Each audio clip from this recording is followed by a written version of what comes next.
Last night, Manuel Margot finally got the offense going, and then the bullpen closed the door as the Padres posted an impressive win against the red-hot Nationals. Tonight, it doesn't get any easier as the NL Central leading Cardinals come to town. Even though the Redbirds had stunning back-to-back extra-inning walk-off home runs last weekend, they've gone ice cold at the plate since. The time is now for the Padres to get on a roll. Who will be tonight's hero? Cardinals, Padres, next.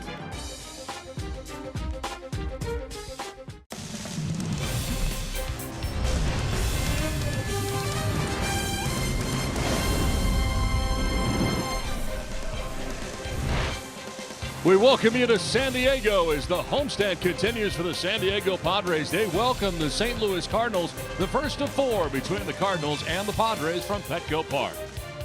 Welcome inside the broadcast booth, everybody. I'm Don Orsillo along with Mark Sweeney. Welcome to Padres baseball. Nice victory last night for the Padres. They salvaged the final game of the series against the Nationals, and it was the back end of the bullpen that really was spectacular. So important to preserve wins and especially leads when you have that. And what they go to is Craig Stammen, that high leverage reliever that has been fantastic since last year. He goes 2 innings and punches out 2, and then it turns it over to Kirby Yates. A filthy split finger last night. He has 2 strikeouts in 1 inning of work, and handing it over to Brad Hand has been incredible, locking the door in the meat of the order. 10th save for Brad Hand. You have to preserve those wins when you have a lead, and those 3 are a perfect combination. Well, we move to game 1 of this 4-game series against the Cardinals, and it is a good pitching matchup tonight. A former Padre against a newcomer to the Padres rotation. Yeah, Miles Michaelis leads the charge for the St. Louis Cardinals. A very good surprise signing by the Cardinals. He has 5 starts without issuing a walk, so the Padres have to go on the attack, be aggressive. And Jordan Lyles is getting his first start this year because of Brian Mitchell's struggles, and he has been very good. He has to go on the attack. Look for him to be very aggressive tonight and have him watch the pacing in between pitches. Well, coming up, the rotation has Jordan Lyles in it now. We'll talk about his first start. Bob Scanlon will check in. We return to Petco Park after this.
on a mission as he finishes up his warm-up pitches and heads back to the dugout to make his first start as a Padre this season. Now remember, Jordan was a candidate to make the starting rotation out of spring training. He made it all the way down to the end, but at the last minute, the Padres decided it was better for him to go to the bullpen. Now, even by his own admission, it turned out to be a good decision because he's learned a few things. What was that lesson that he learned? Well, here's Jordan himself to tell you. I think that's one thing, being on the attack a little bit more, speeding up, getting after it a little bit more, and being a little bit quicker.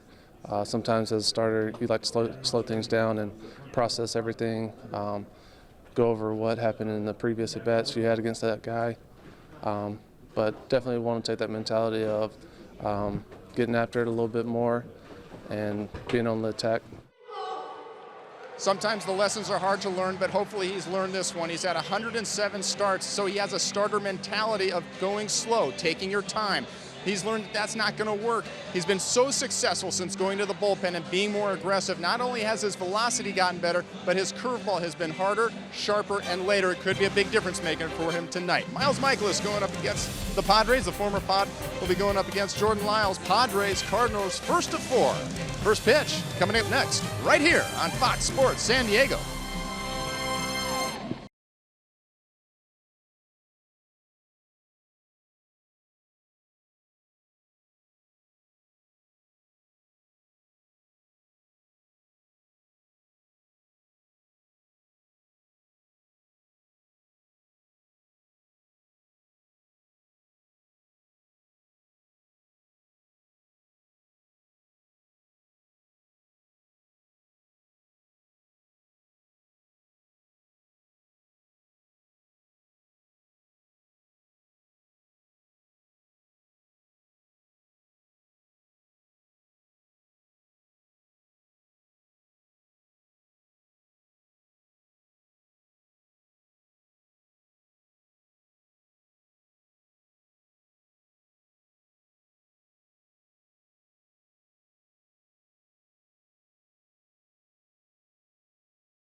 To you by Cadillac. Visit your San Diego Cadillac dealers today.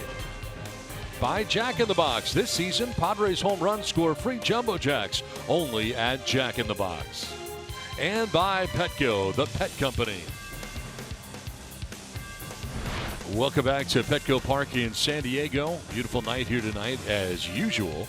And it is time now for the weather report, brought to you by your always sunny San Diego Honda dealers. 63 degrees. The breeze is calm right now. Forecast cloudy for the remainder of the night as the Padres and St. Louis Cardinals begin a 4-game series. Don Orsillo, Mark Sweeney, and Bob Scanlon with you tonight as the Cardinals had yesterday off and enjoyed it here in San Diego preparing for this series. Let's check out Mike Matheny starting 9.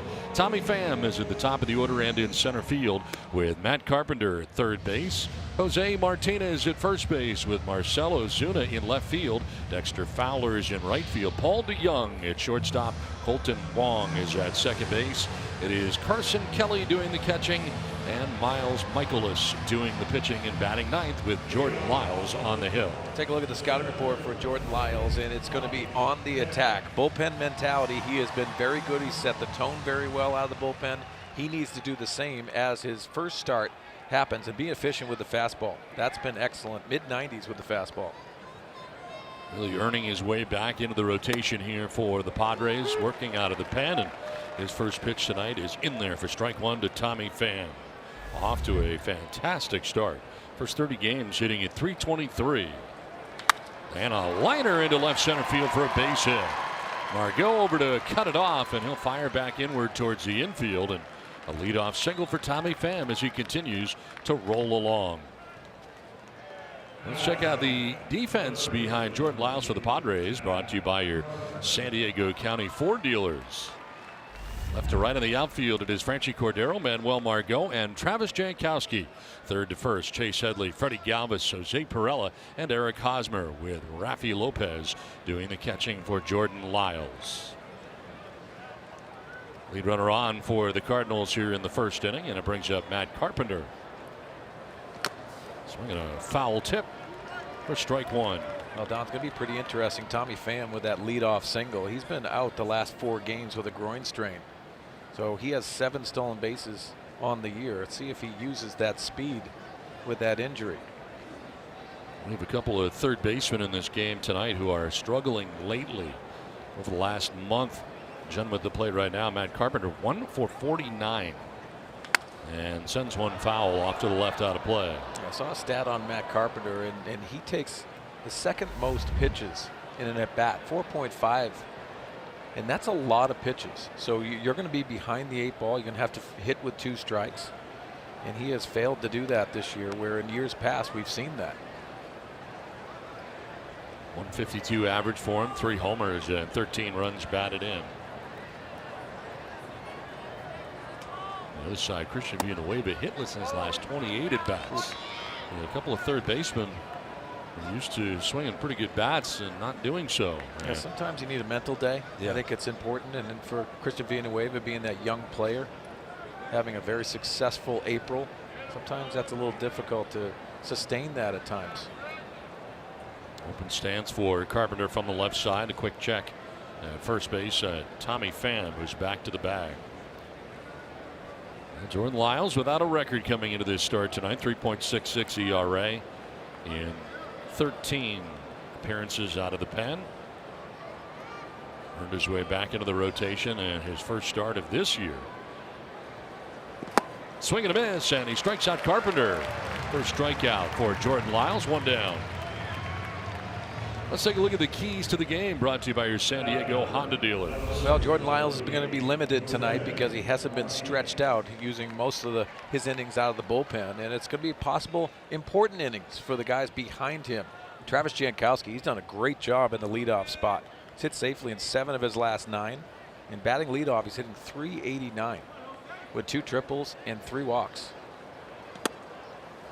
That brings up Jose Martinez, the first baseman for the Cardinals. 287, 4 homers, and 19 runs batted in. They had a 2-game series against the Minnesota Twins.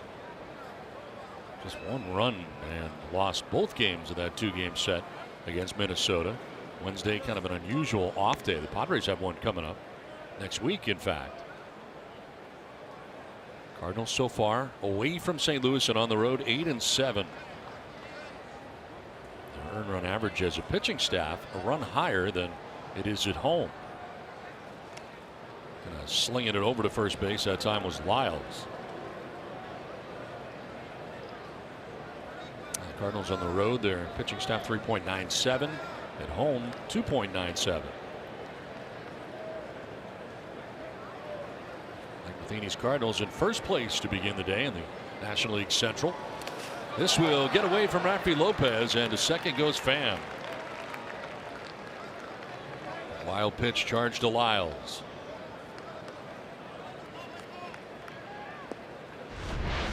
Well, the breaking ball has been a little inconsistent to start this ball game. Got Carpenter on the curveball, and that one is just yanked to the left.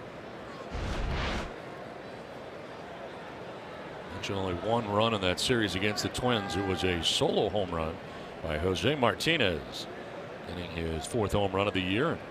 At the plate right now with 1 down in the inning, and a runner in scoring position. That'll drop in there for strike 2. If you look at Jose Martinez, this is the dangerous hitter that you want to fear in RBI situations. The reason why he'll hit the ball to all fields, and the power aspect is the gap to gap. See the 4 home runs. That's not intimidating, even though he has the power. But he'll go to all fields. Time call. Lyles has slowed it up here a tad. Wants to see the signs again from Rafi Lopez. Hammond's second one away here in the Cardinals' first inning.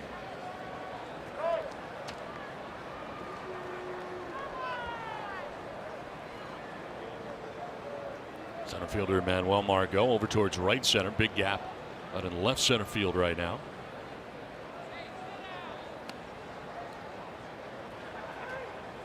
And that'll get away from Lopez to third base. Goes Pham. That might be a pass ball this time. Not sure if he got crossed up or what there. Is it to the mound?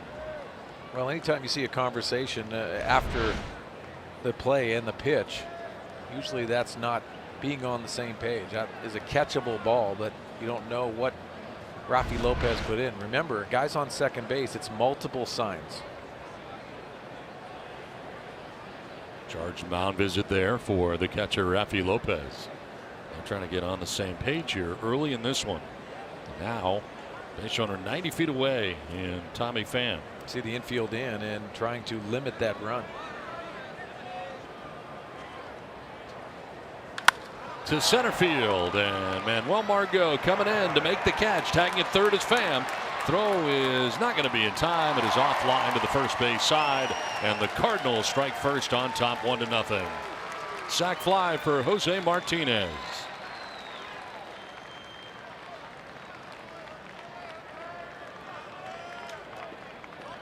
20th RBI for Martinez on the year.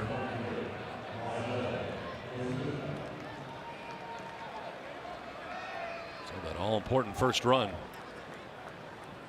Base is now empty with 2 down. Brings up Marcell Ozuna.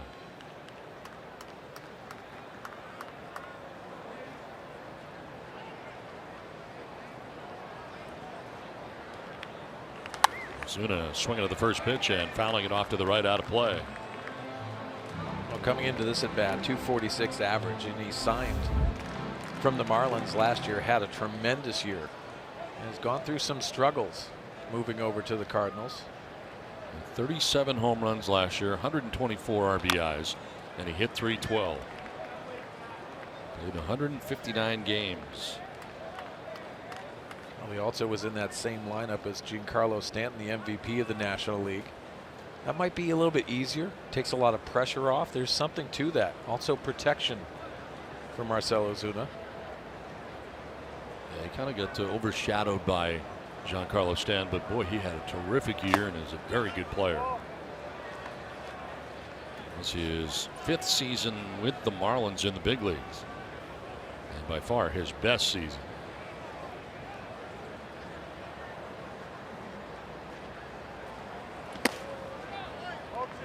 One of the guys really unloaded by the Marlins. Yeah, and that's unfortunate, because I talked to Don Mattingly, the manager of the Marlins last year, and he praised Ozuna for taking that next step, that next level.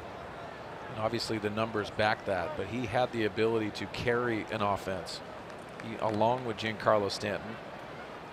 He's a talented player that the Cardinals were seeking. In the outfield also with Christian Yelich, who was also moved on. This one is grounded softly down the third baseline. Headley throws barehanded but very late, and reaching at first base is Ozuna. Full swing, but it kind of worked like a bunt down that third baseline, and reaching is Ozuna. Well, with 2 strikes, Chase Headley playing way back with the power right-handed hitter, and this is a swinging bunt. Almost an impossible play for Chase Headley. It's a do or die. Ozuna's speed beats that out. Really nice play by Chase Headley, even making that close. So 2 down, Ozuna at first base, and it brings up Dexter Fowler.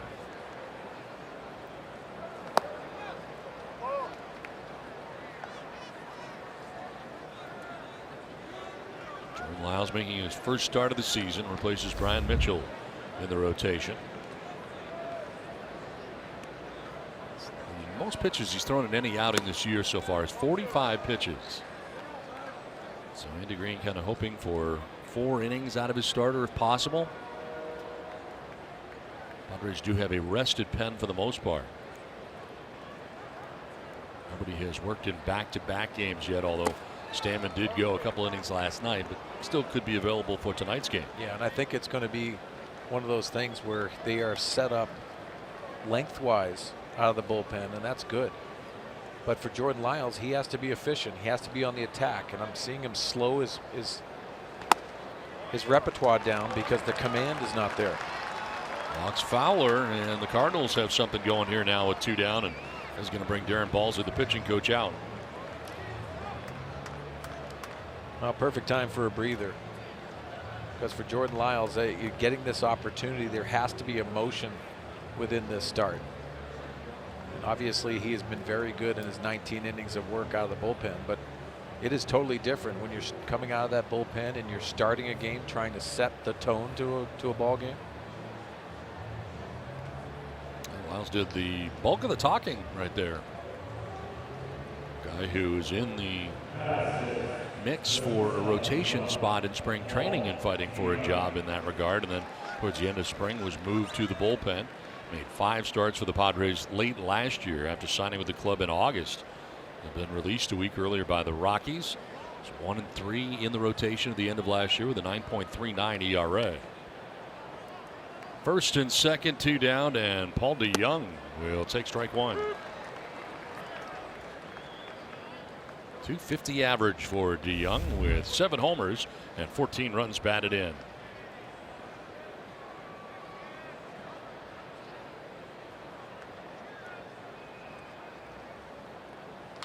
Line and caught at second base by Perella. Well, the Cardinals get a run out of the first. The Padres are coming up.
Jordan Lyles and Rafi Lopez, as they're trying to get on the same page here as we move to the bottom of the first inning. Cardinals did get a run in the top of the first. Here's the Padres lineup brought to you by your San Diego County Toyota dealers. Travis Jankowski leading it off and in right field, with Eric Hosmer at first base, Jose Perella at second base. Franchi Cordero is in left with Chase Headley at third. Rafi Lopez doing the catching. Freddie Galvis at short, and Will Margot in center, and Jordan Lyles batting out of the 9th spot.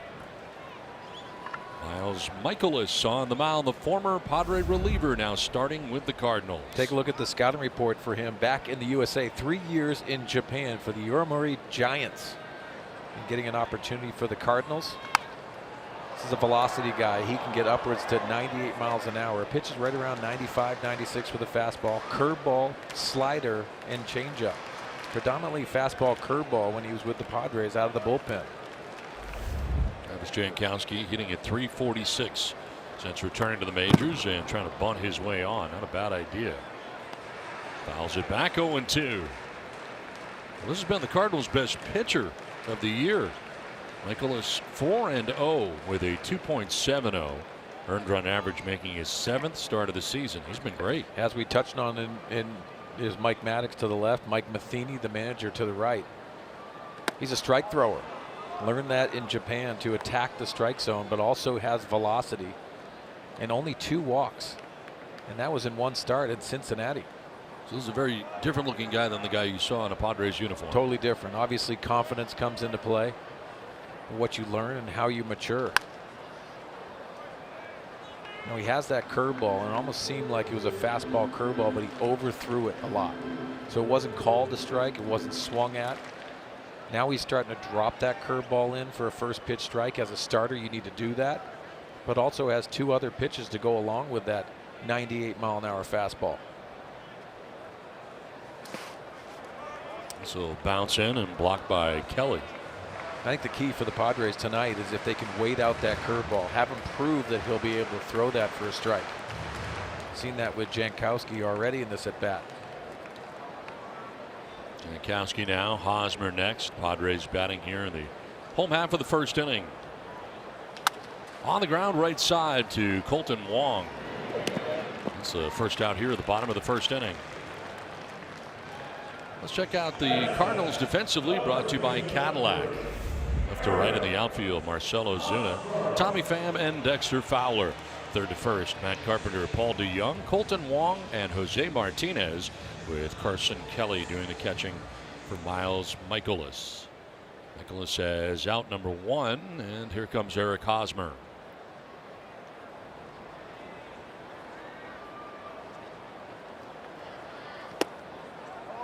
Hosmer at 271 on the year. 5 homers and 12 runs batted in.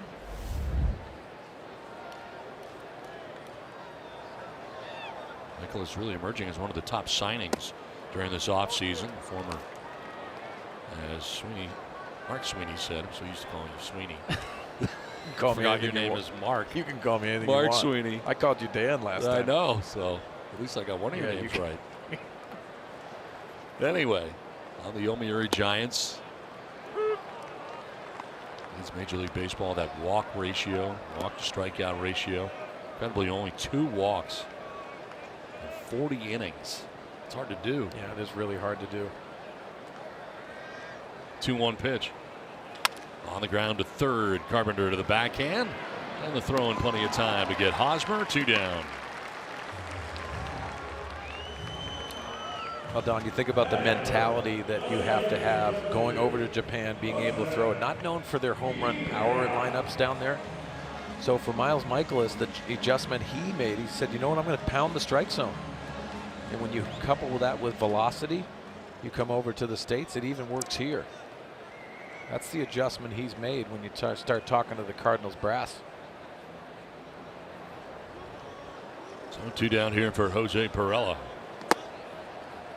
Michaelis made 27 relief appearances for the Padres between 2012 and 2013 before being traded. His first career start at Petco Park, and was a chopper foul outside of third. His last game in a Padres uniform came in relief. Trade deadline of 13, July the 31st.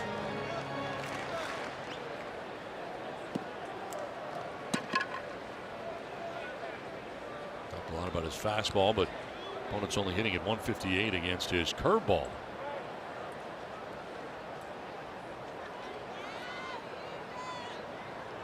On a strike to Jose Perella.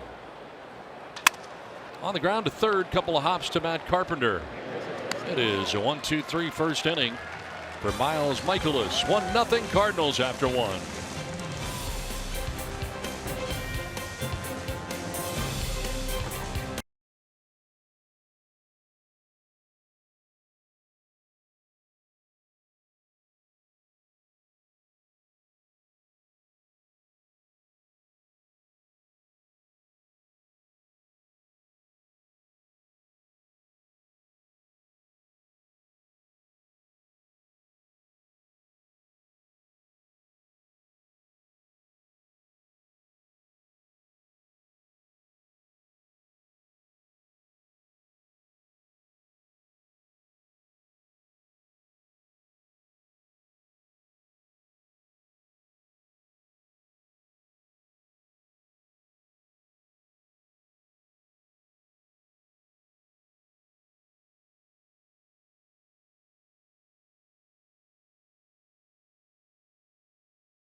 of work. The first inning, a little bit of a mixed bag. Now, first, the good, the aggressiveness that he talked about before the ball game. 5 of his first 6 pitches were for strikes. That's good. Now, the challenge was the breaking ball. He gave up a single on one. He had a strikeout with one. He also threw one for a wild pitch. It was a little bit inconsistent in that first inning, guys. Now, that breaking ball is new for him this year. He changed his grip during the offseason. He plays catch with Zach Godley of the Arizona Diamondbacks. Godley throws a very hard, late-breaking curveball. Lyles changed his grip to get to that breaking ball. It's served him very well for the most part. Let's see if he can get a feel for it here moving on. Guys, back over to you. All right, Scan, thanks very much. It'll be interesting to watch here tonight. In the rotation for the first time this year. We mentioned the starts for him late last year. Dealing with Colton Wong to begin things here in the second inning. These 6 batters allowed a run on a couple of hits, but more importantly threw a lot of pitches. 22 pitches in that first inning. Yeah, and that's, to me, that's the problem, because there were easy takes for the Cardinals. They weren't around the strike zone. But I think you have to go with the attack, but you also see him quickening the pace up a little bit in this second inning of work.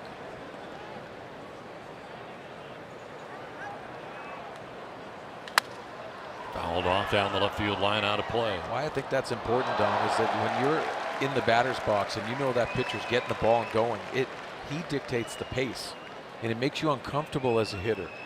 So you tend to back off. Now they want to speed up everything. You have to stay in the box.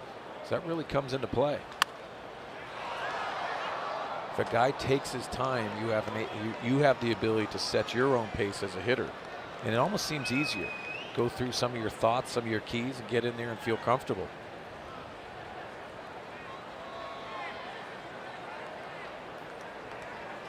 Swing and a miss, and that is strikeout number 2 for Jordan Lyles. 1 down.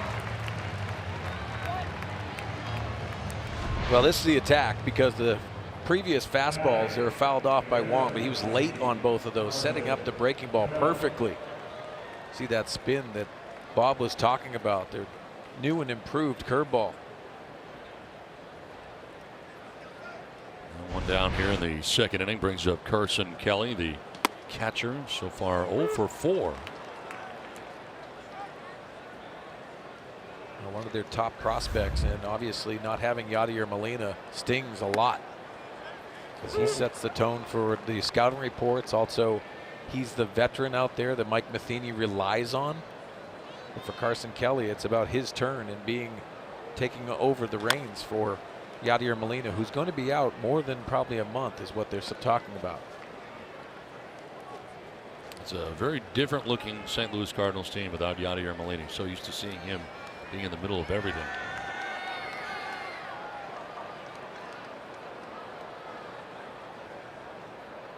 0-2, and a grounder to third base. Chase Headley. And there are 2 outs here in the second inning.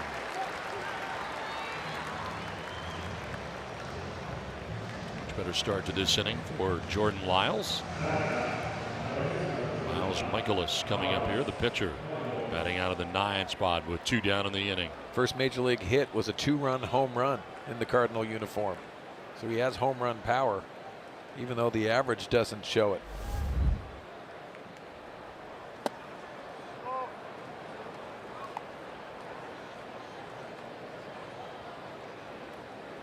For 14 at the plate. One part the home run that you mentioned. Lyles checking in with a 94-mile-an-hour fastball. Swing and a miss, and it's a ball and 2 strikes. You can even see the pacing and what he is doing, and you can see him getting in that rhythm. So important for the pitcher. Swing and a miss, has a very good second inning. A strikeout, a ground out, a strikeout. 1-0 Cardinals.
The chemistry in spring training that was very unique, and I haven't seen it since.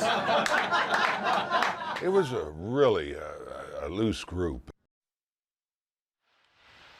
In 1998, the Padres and their fans came together for a season to remember, a season that led to a National League championship run and a season that led to the building of Petco Park. Both players and fans came through in the clutch during that 1998 season of heroes. Stay tuned for the debut after Padres Live post-game show tonight. Should be great. Tony Patrica was a big part of it. The clubhouse guys, everyone was involved, and it was open season.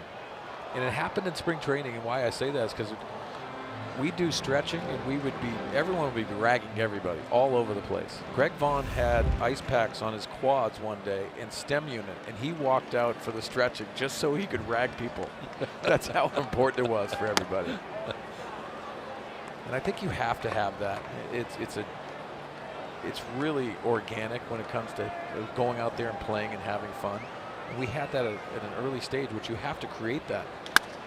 There's a ground ball diving at third as Carpenter picks off his glove and into short left field. Aboard with a base hit is Franchy Cordero to begin the bottom of the second inning.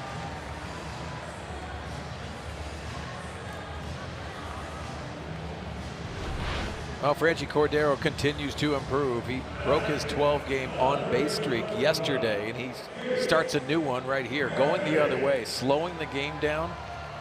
Carpenter's upset at that, but that ball's by him. I found something very interesting last night that Tony Gwynn Jr. was talking about in regards to his dad in 1998. It was really that team that brought him out of his shell, he said, which I thought was very interesting. Think about the bus trips. Tony Gwynn's in the first seat for obvious reasons, and everybody else is behind him. Well, I saw Tony Gwynn constantly because we'd fire stuff left and right. Everyone had a nickname, but you'd start seeing Tony, which we know the cackle and the laughter. You'd see his shoulders just like gyrating up and down because he's laughing so much at everyone else ragging on it, but everyone was free game, and it really was a great chemistry we all had, and it really transferred over to the field because we had an it factor when it came to the talent that was on the field, but we had a lot of fun when we were off. I bet you can't wait to see a lot of those guys you haven't seen in a while who are going to be here this weekend. It's going to be pretty cool because it almost feels like it's 20 years, so it's a long length of time. It almost feels like it was yesterday because it's fresh in our minds of the experiences we go through, and I think that's what baseball tends to do. But it's going to be fun to see all the guys. Saw some of them today at the softball game, but majority of them will be here for Saturday night. This one fouled back underneath us, and it's 1-2 to Chase Headley.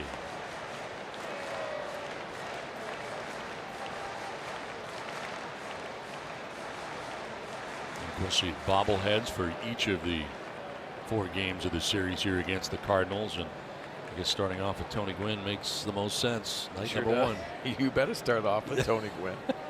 Mr. Padre. 1-2 to Chase Headley, and a swing and a miss for strike 3. First K for Michaelis of the night, 1 down.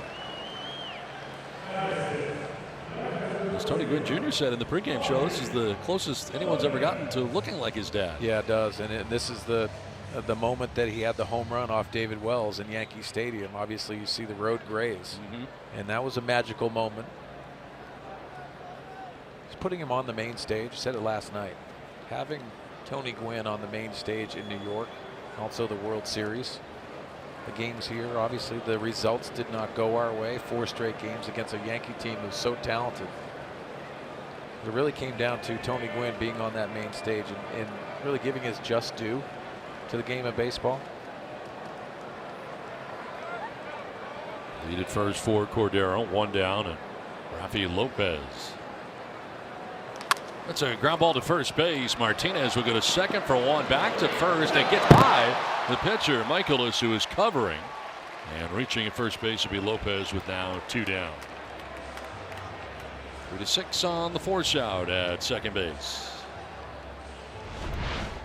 Well, I think this ball is the mistake of DeYoung because he had plenty of time to get Rafi Lopez, and the low throw yanked it towards the outfield side.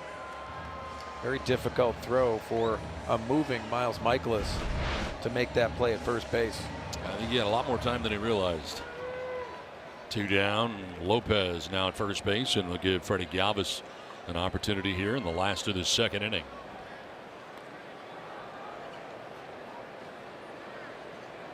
Galvis has now hit safely in 3 of his last 4 games. We'll slap this one foul off to the left out of play. Galvis is the only Padres player to participate in every inning so far this season. And it shouldn't surprise you because he played in all 162 games last year in what worked out to be his final year with the Philadelphia Phillies.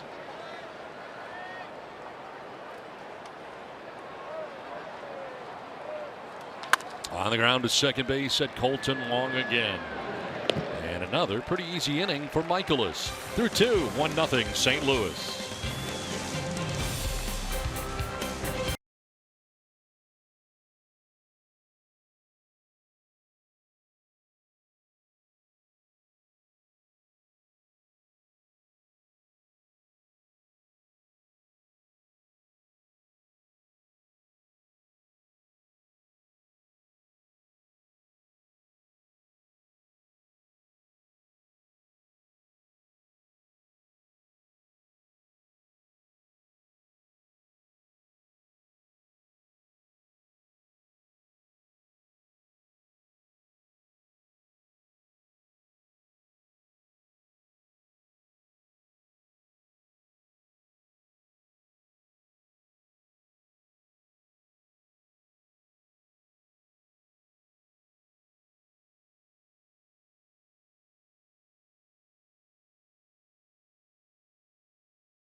And it's time now for our Valley View Casino trivia question.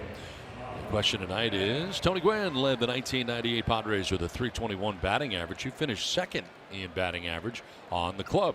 Tweet us your answers by the end of the inning using hashtag Valley View Trivia. You think I'd know this one, right? You think so? Because I get intimidated by trivia. Line to center, and it hangs up long enough for Manuel Margot to make the catch. Off the bat of Tommy Pham, who is out number 1 in this 3rd inning.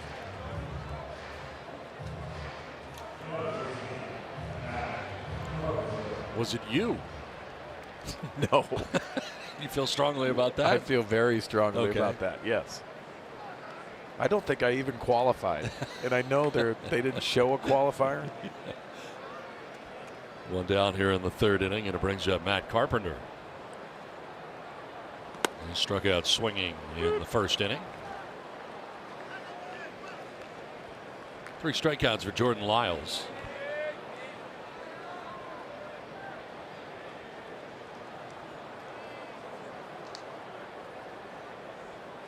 I think the guys who have gone multiple innings this year, of course, Craig Stammen doing it in high leverage type situations, but Jordan Lyles, Robbie Erlin, both logging some innings and really being effective after tough starts by some of the starters for the Padres this year. And Lyles kind of earning his way back into the rotation. First start of the year.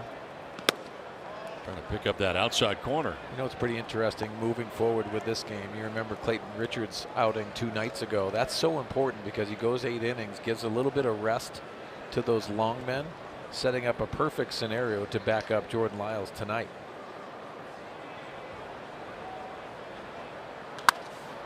Fouled off to the left out of play, and it's 2-2. That's Clayton Richard. I thought was his best start of the year. Longest outing of the year for a Padres starter. Yeah, he just looked aggressive. Obviously, that arm slot and the adjustment he has made, he benefited from that. So moving forward, that's important. But when you have an outing like that, it saves the bullpen and it affords you to manage differently for Andy Green. It's a good pitch. Didn't get the high strike call there. Plate umpire tonight is the crew chief of this four-man crew, Jeff Nelson.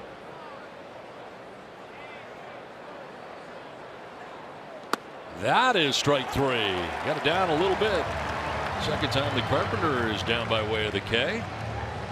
And that is strikeout number 4 for Jordan Lyles, 2 down. We've seen aggression. It's not necessarily just the fastball, it's the aggression with the breaking ball as well.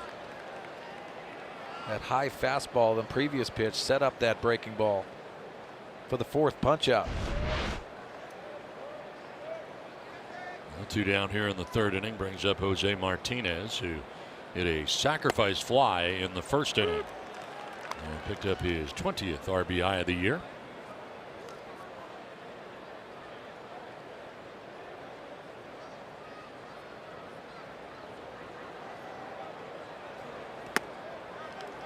Two hits for the Cardinals in this game, and they both came in the 1st inning. Inning in which they got the run on the sac fly, and Lyles had to throw 22 1st inning pitches.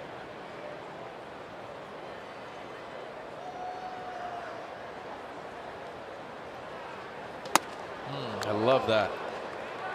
I'll tell you why. 2 strikes and you're trying to cover the whole plate if you're Martinez. And you're seeing him pump in this 4-seam fastball right under that elbow. That'll get you attention. See if he goes back in there or goes with the breaking ball. 1-2 is hit on the ground to second baseman Jose Pirela. Went to the breaking ball and gets him to ground out. A 1-2-3 third, 1-0 St. Louis.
Held them together over the last number of years behind the plate. So a lot of the things that you talk about in scouting meetings when you're facing Yadi, we talked about that we're not as concerned about those things right now.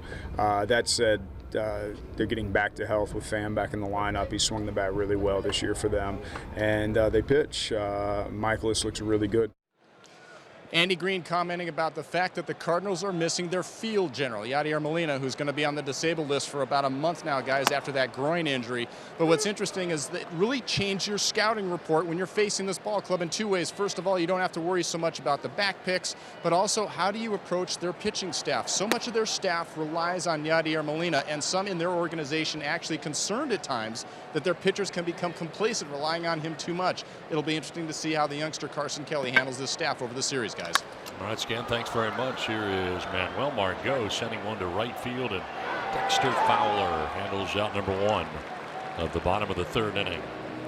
Now, the Cardinals have always been preaching how their pitching attacks. And you think about a stat that coming into this game, best record when allowing fewer than 3 runs in 2018 for Mike Matheny's club. They are 10-0 when they do that.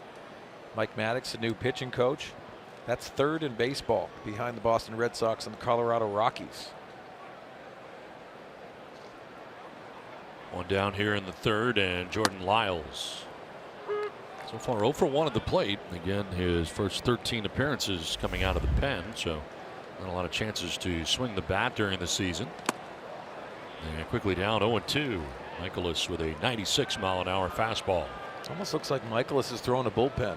I think that's the impressive part early in this game so far. Free and easy.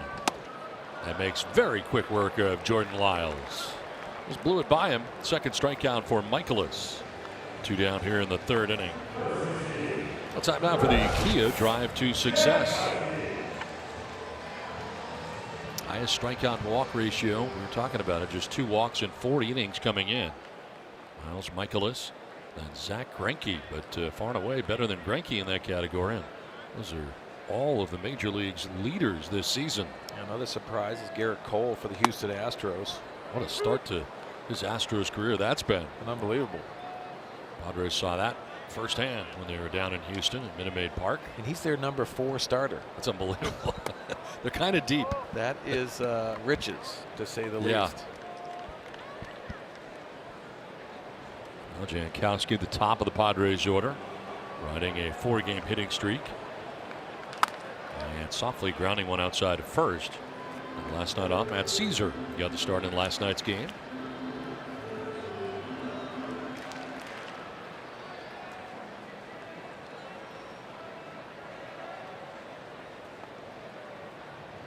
That is Jet Jerko, who's had a lot of success against his former club. 10 games, he has 7 home runs. Surprised not in the lineup. I am too. Grounded by the mound. Colton Wong to the backhand, off balance, and the throw in plenty of time. Another quick and easy inning from Miles Michaelis. 1-0 Cardinals.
For the 4th inning back at Petco Park. It's time now for the Lowe's whole team together.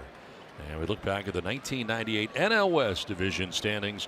Padres not only in the year 98, but won 98 games. 98-64.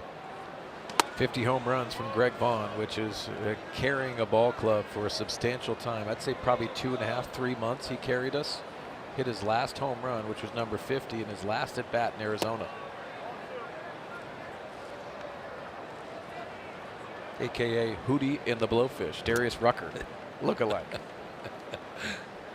Can't wait to see him.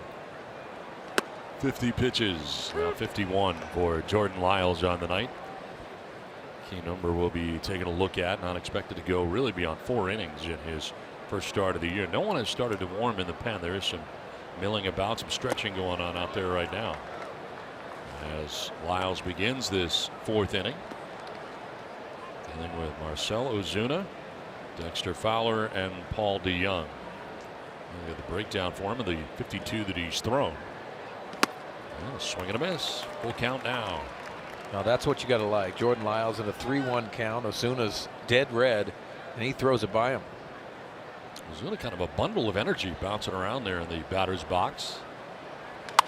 Takes it the other way and into right field. There's some pretty hitting right there. In for a base hit to start this top of the 4th inning for St. Louis. He's 2 for 2 in the game. First hit off Lyles since the 1st inning.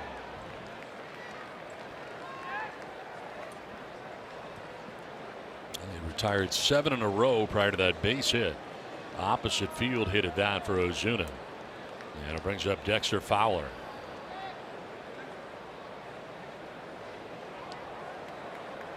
Runner goes, and Rafi Lopez late reaction, and his throw is not in time. Not sure if he didn't notice that he was running, but it was kind of late to react to that. Yeah, and this is a surprise to me. Watch the reactions of Rafi Lopez, and he has to be ready. Ozuna has good speed. He hasn't had many stolen bases. That's only his 2nd one on the year. But with a left-handed hitter, you have to be aware of that. This Cardinal team doesn't run too much other than Tommy Pham. But they're going to take their opportunities. They're going to press this issue.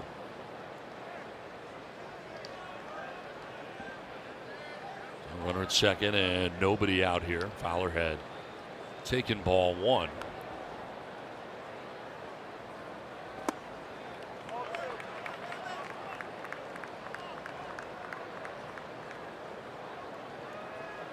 Last 2 hits for Fowler have been home runs.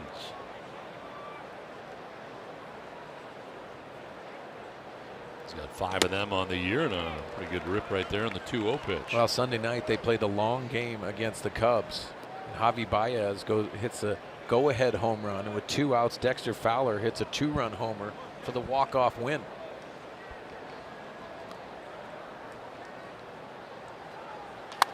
Fly ball to left field. Cordero was deep, now running in towards the line on a slant. Will get there to make the catch for the first out of the inning. Hung up long enough for him to make that adjustment. A long way to go. And Fowler is out number 1 here at the top of the 4th inning.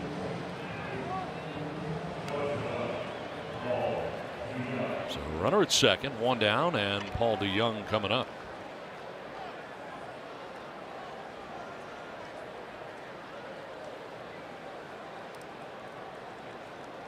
DeYoung leads the Cardinals with 14 extra base hits. He's got 7 doubles, 7 home runs.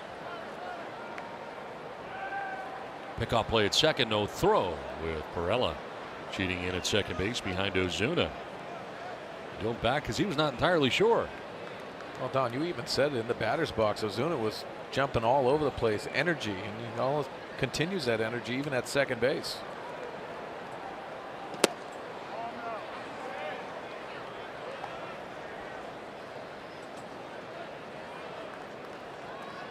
DeYoung has appeared in every game so far for the Cardinals. As Ozuna get that lead again out there at second.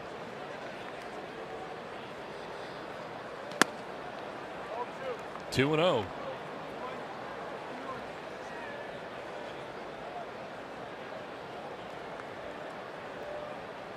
$60 pitches for Jordan Lyles.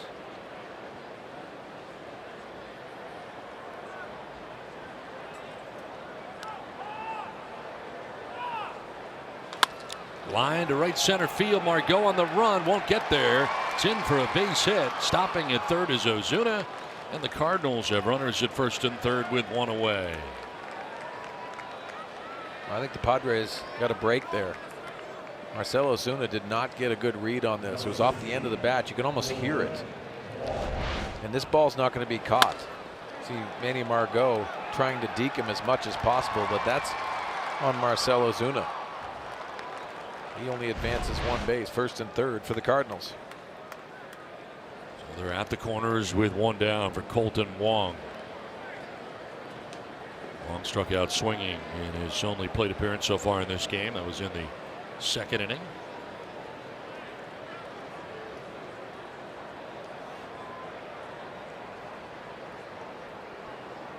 On the ground to second base. Perella corrals it, flips to second for one, on to first for two. Huge double play turned right there by the Padres. Induced by Jordan Lyles. It goes 4-6-3 on the twin killing that ends the fourth inning. Out of the jam is Lyles. 1-0. Cardinals on top.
The last of the fourth inning. Great to have with us Tony Gwynn Jr. in the booth as we get ready for the bottom of the fourth inning and celebrating the 98 team here tonight. And look at your dad's bobblehead here. And I got to tell you, as you said in the pregame show, this looks an awful lot like him. It's pretty spot on. Yeah. It's pretty spot on. That's the best one I've seen so far.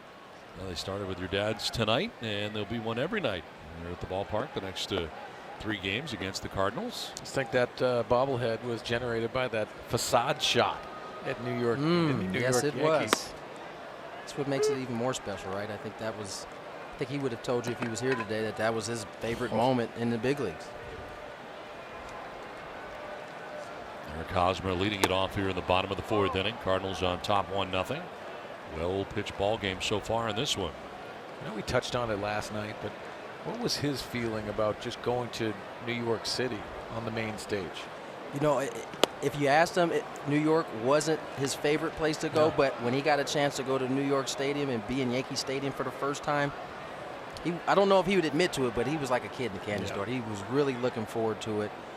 The stage part wasn't his thing, but I think for all of us, we wanted that for him. Definitely. But he was excited to be in that stadium with all that history that Yankee Stadium had.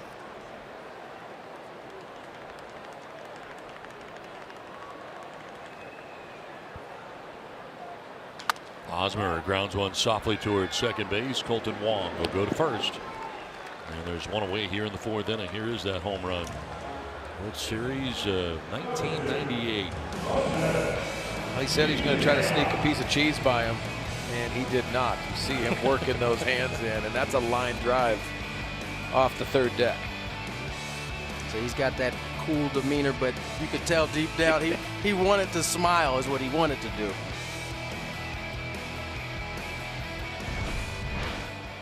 One down here in the fourth inning brings up Jose Perella.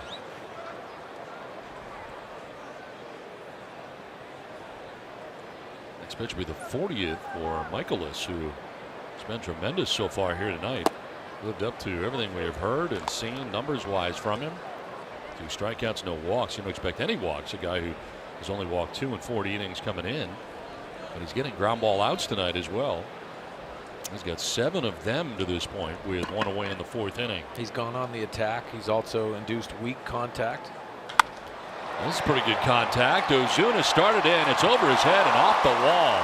Hit so sharply, Perella's going to hurry to second base. He will be out at second base.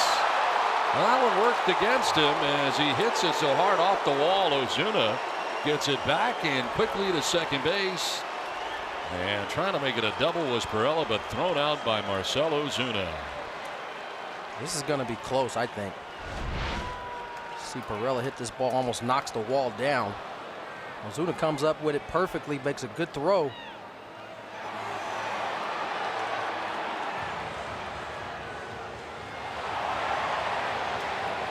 So the Padres going to challenge here. They are.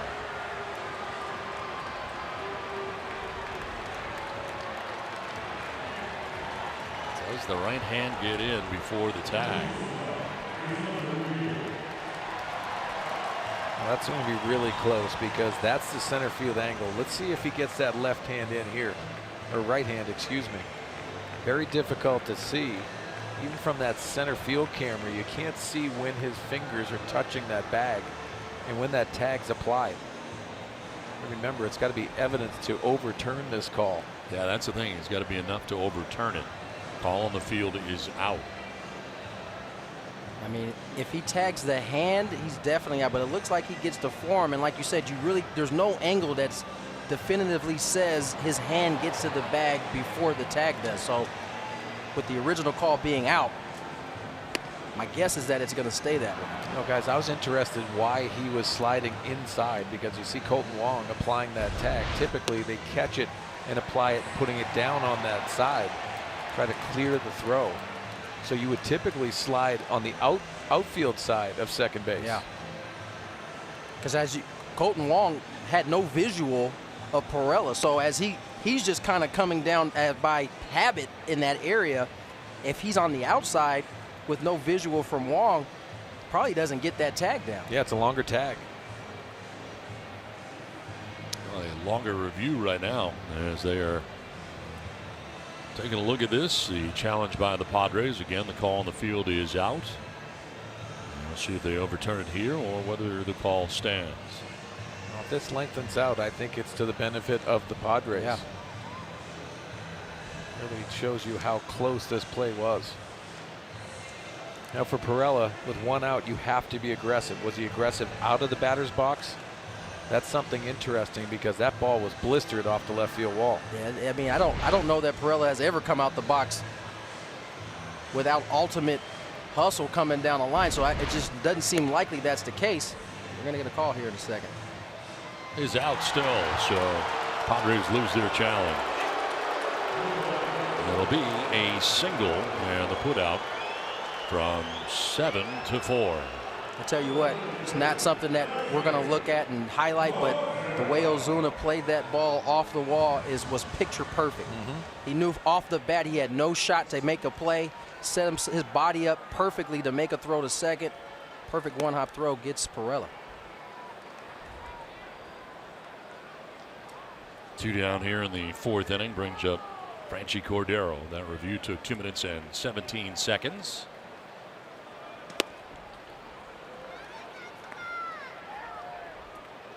Nicholas back to throwing strikes and getting ahead, jumping ahead 0-2. Hasn't thrown too many changeups. That last pitch was a changeup off of that fastball at 89 miles an hour. I think that Michaelis seems to be doing really well. He's not just throwing strikes, he's throwing quality strikes. Those induce that weak contact that you're talking about, Swain. By the mound and up the middle into center field. Once again by Michaelis. No chance for anybody else. And 2 for 2 in this game is Franchy Cordero. Well, Franchy's starting to use the whole field. You saw his first at bat that he slashed one past Carpenter. Now the hard ground ball up the center of the diamond. Starting to see really good maturation from the youngster. It's coming on fast too. You just don't see guys who, with his little bit of experience, pick up some of the small nuances in an at-bat that he's doing almost nightly. And he's starting to go to his strength, which I think is so important. Staying off that high fastball and working the bottom part of the zone when you're ahead. And Swing, you could speak on this. The tough part when you're trying to work on your strengths and stay away from your weaknesses is being okay with that pitch being a strike and you still not swinging at it, because you know until you get 2, that's a weakness of yours. And Franchy Cordero seems to be doing that, like I said, on a nightly basis. So much trust goes into that, and it's experience as well. but also being an everyday player, and he is earning that. And when you come up to the big leagues, you know, Tony, when you come up to the big leagues and you get sporadic opportunities, and it's when you're hot, you think about results instead of what you're trying to do and what you're trying to execute. And the game plan is so important. Well, in my estimation, Franchy Cordero has been executing the game plan, his game plan individually, but also the team game plan.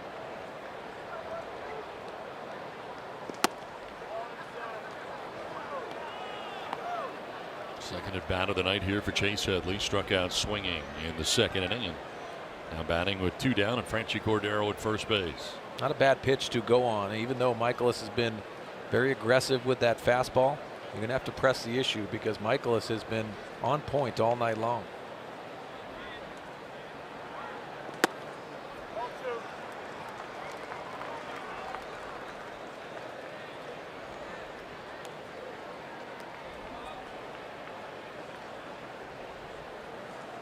So pretty easy innings for him over the course of tonight's outing to this point. But to the hardest that he has worked yet in this game. Not out of the inning yet. Runner goes. Headley swings and fouls it off to the left, out of play. Now there's 2 factors involved here. Cordero is pressing the issue because he has speed. He has the ability to steal the base. But if you're the hitter and Chase Headley, he can sit dead red. Even if he gets fooled on a breaking ball, you want to take those chances, especially against Michaelis and how well he's been throwing.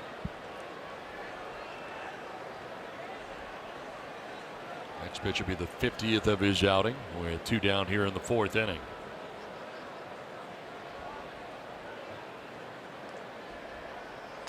On the ground right side, Martinez can't get it. Wong does and flips to first base for the out that ends the inning with Michaelis covering. 1-0 Cardinals.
Saquon's brand new 300-room resort and hotel.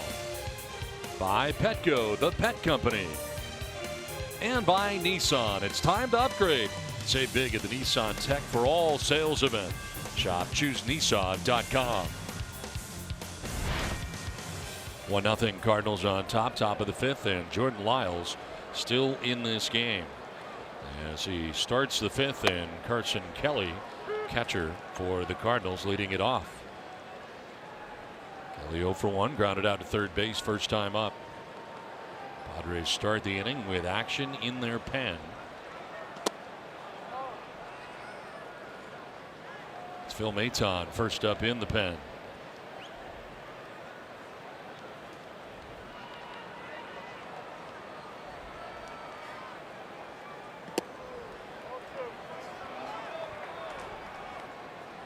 Kelly, Michaelis, and Pham scheduled to bat in the inning. 8-9-1 for St. Louis. Fouled off, 2-2. Sorry, Don. As we always hear, third time through the order. So if Jordan Lyles can execute himself 2 times through the order, that's when you go to the bullpen if you're Andy Green. The pitch count is a factor here too at 66.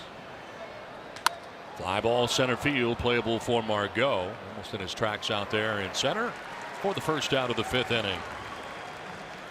Well, it's time now for the tools of the trade, brought to you by Ram Trucks. Not everybody can throw out a first pitch. I tell you what, listen, wow, this is showing off too because it's not that easy. Wow, that's a strike, by the way. Hey, I'm not gonna lie, I was so nervous going out there, and all I could think about were the guys that I've played with in the Padres dugout and the guys I played with in the Cardinals dugout. I actually thought about throwing it in front of the grass at first, and I just knew I would never hear the end of it if I did it. Well, we were watching intently. We were all over it. No, you guys were. I kept closing my eyes and imagining myself throwing a ball completely over the backstop into the stands. But it worked out pretty good. I tell you what, first of all, I'm impressed. But you know what was also impressive, and I love this about the fans in San Diego?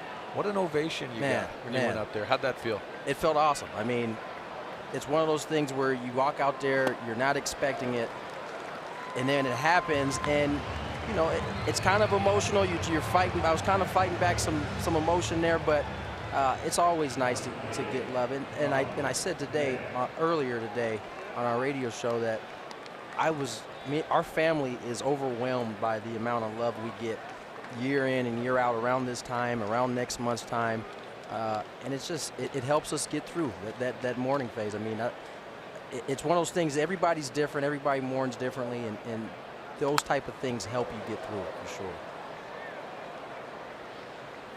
Well, you did an outstanding job. Thank you. 2 down here in the 5th inning, and Tommy Pham, top of the order, batting for the 3rd time in this game. He's singled to center and lined out to center.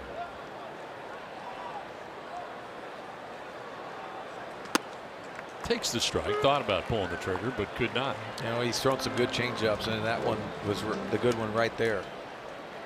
Been mostly fastball, curveball tonight, but you also see the 4-pitch mix.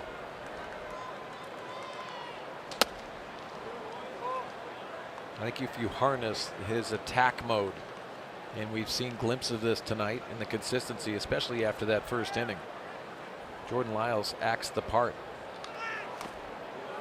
Well, you know, that was one of the things I asked him. We had him on our radio show this morning, and he mentioned, I asked him what was he going to take from his experience in the bullpen to coming out as a starter again, and that's the first thing he said is he wanted to remain aggressive.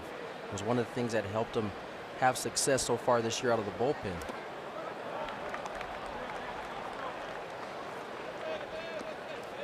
Full count here to Tommy Pham with 2 down in the inning. He's walked only 1. That was back in the 1st inning, and struck out 5 along the way.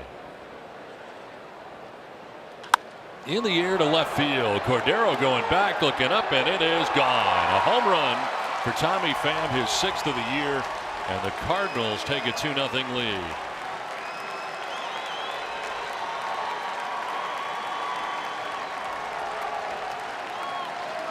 Tommy Pham, of course, off after had a couple days off, first time back in the lineup. This looks like a breaking ball that didn't do anything. Stays up in the zone, and that's right in his willpower. I don't even think he necessarily hit that ball at crisp, but he hit it good enough to get it out over the left field wall.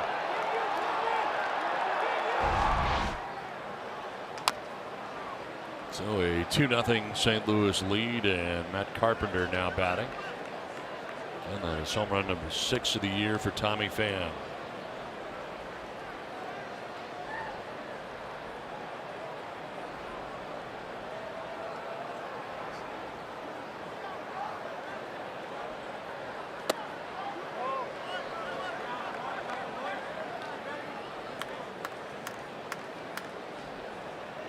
Carpenter struck out in the 1st, struck out in the 3rd, went swinging in the 1st and looking in the 3rd inning.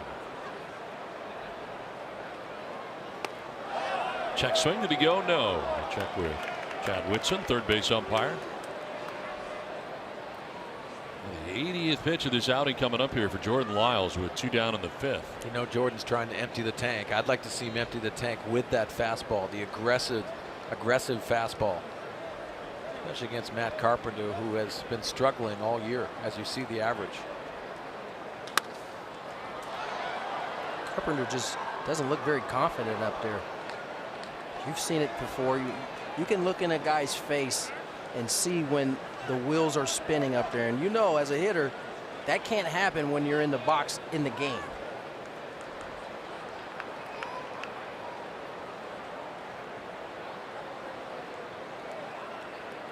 Swing and a miss, and he strikes out for the 3rd time in tonight's game. Another run for the Cardinals, who lead it 2-0.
Hats off for heroes, because no matter where you serve or when you served, we stand ready to serve all military families.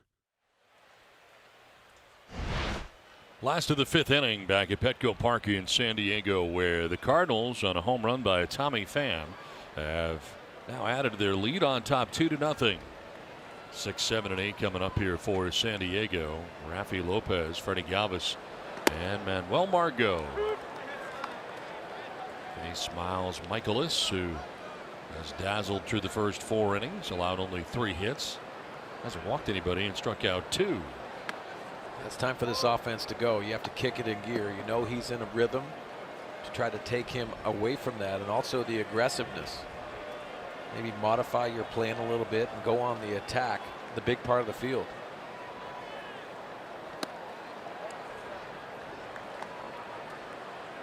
Michaelis is clearly not throwing very many balls at the middle of the plate, so this might be a game where you have to pick a side and really lock in on that.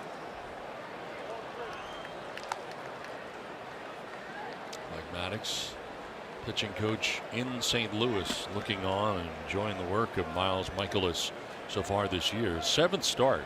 It's 4-0 with a 2.70. And Lopez on a foul tip into the catcher's mitt. Pretty interesting tidbit is Mike Maddox was the pitching coach for the Rangers when Miles Michaelis was a reliever. He was sent over to the Rangers from here in the Padres, was 7th round pick, as we talked about earlier. On the ground to first baseman Jose Martinez for the first out here, the 5th inning. It's time now to answer our Valley View Casino trivia question from earlier. Tony Gwynn led the 98 Padres with a .321 batting average. Wally World? Who finished 2nd in batting average on the club? It was indeed Wally World. Wally Joyner, .298. Yes. Man, could he swing a bat. He could do everything. Pick it. Didn't it ever look like he was exerting any effort in his swing? It's like he had a feather in his hand swinging a bat. One down, Freddie Galvis batting.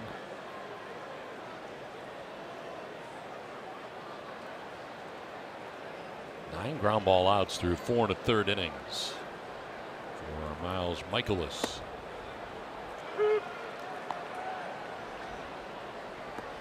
There's so many things you can create with your fastball. Obviously, he's got the 4-seam fastball, the 2-seamer. He cuts it a little bit at times. I think that's by accident. But when you're aggressive with the fastball, you can mix speeds. It's kind of a natural cut. Yeah, and it's one of those things that you feel uncomfortable because, to your point, Tony, he stayed out of the middle of the plate. He's worked both sides of the plate. And he's very comfortable with that, and he can mix in some off-speed pitches to kind of get your thoughts off of that fastball. Yeah. Galvis grounds it up the middle, but ranging is the shortstop DeYoung. What a play. That ball was ticketed for center field, but all of a sudden over comes Paul DeYoung. Makes a very good throw to first base, and 2 down in the inning. That's some range right there. When you're throwing strikes, you're always on the move defensively, and you know when the location is there, it's easier to play defense behind him. Paul DeYoung going to that glove side, but also the accurate throw. Very impressive. Ball looked like it was by him. That's 10 ground ball outs now, and some help from his friends behind him for Michaelis. I can promise you that play is not as easy as he made it look right there, going up to the middle, ranging to his left and having to throw across his body.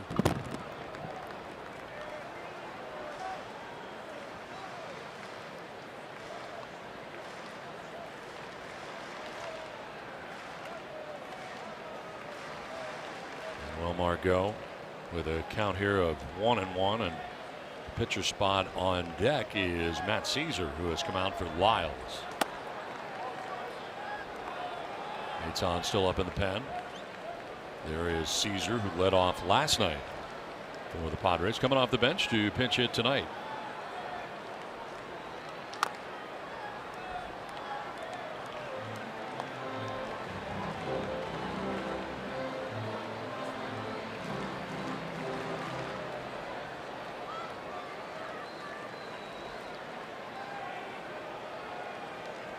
Two runs, 1 earned for Lyles. That'll get away, full count.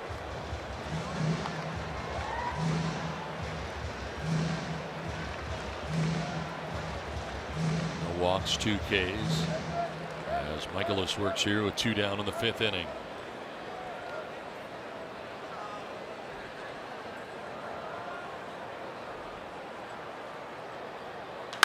Margot skies one to left center field. The center fielder Tommy Pham makes the catch that ends the 5th inning. Through 5, Cardinals have a 2-0 lead.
Five innings, 5 hits, 2 runs, 1 earned, walked 1 and struck out 6.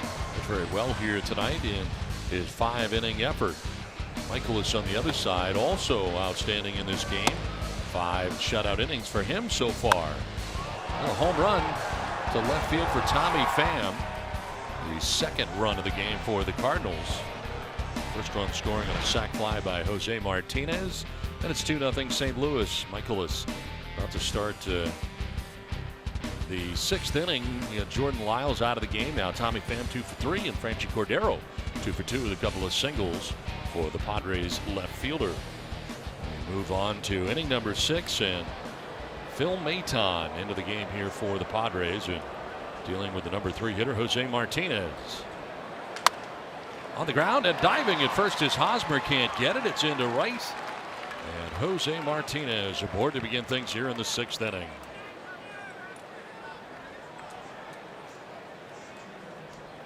Jose Martinez isn't going to wait around. Phil Maton does a nice job against right-handed hitters, so you have to go on the attack.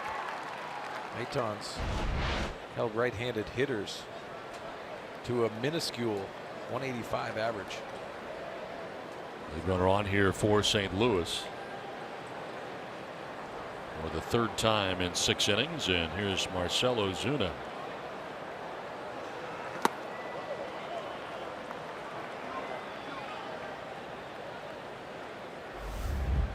Look at the numbers for Maton, who checks into his 14th game of the year. 0.69 earned run average for him. Starting to see that lefties versus lefties average starting to come down now. It was up in the mid 300s earlier in the year. He's starting to have some more success off of lefties.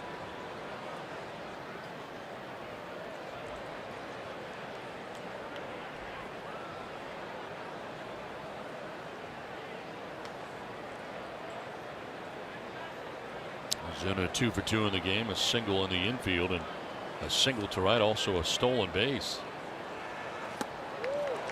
Swing and a miss this time, and Maton gets Ozuna for the first out of the 6th inning. That's the 7th strikeout for Padres pitching.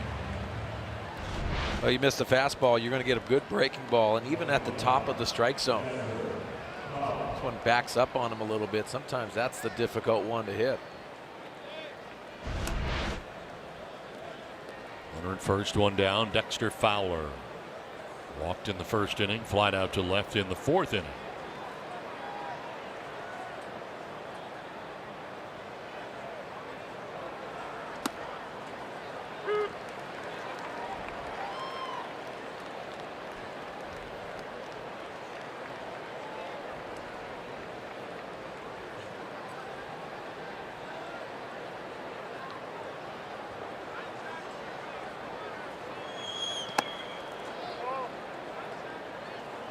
A strike here to Fowler, with Paul DeYoung waiting on deck.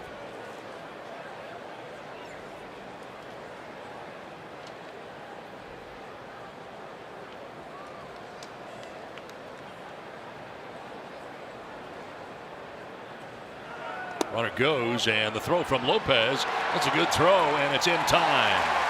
Jose Martinez caught trying to steal, 2 down. Nice quick tag there by Freddie Galvis. This throw is on the other side of the bag. Does a nice job swiping down, quick tag. Had Martinez slid into second base with that lead leg, he might have been safe. Nevertheless, the Padres get that 2nd out. I don't understand that. I don't either. You slide straight into the bag. That front foot's so important to apply yourself to the bag. It's the leg that gets there first. Nothing wrong with a pop-up slide, is there? I don't even think they do that anymore.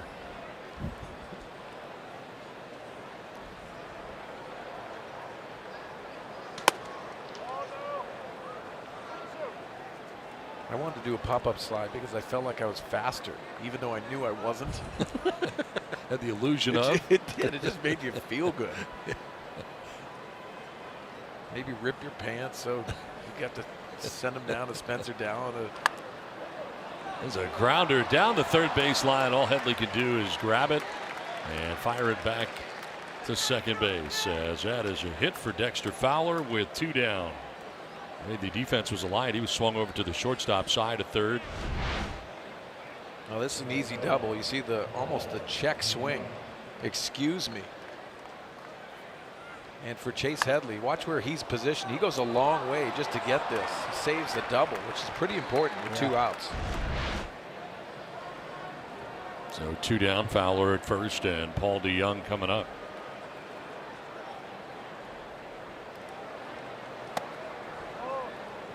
DeYoung lined down to second base in the first inning, single to center in the 4th inning.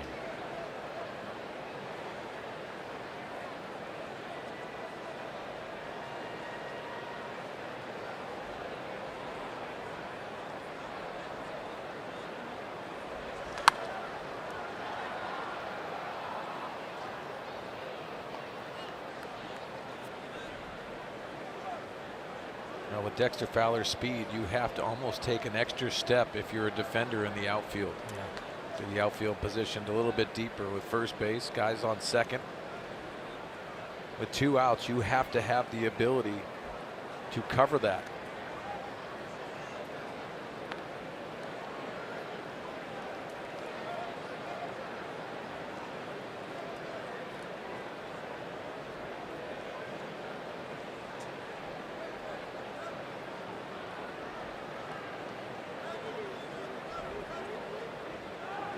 Check, and back to the bag again is Fowler.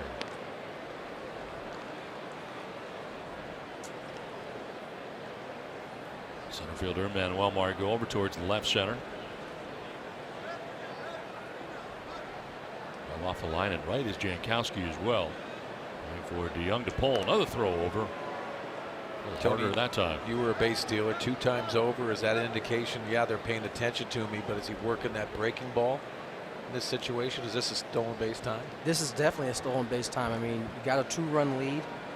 You want to try to get in scoring position. I think this is a good pitch to possibly run on 1-1.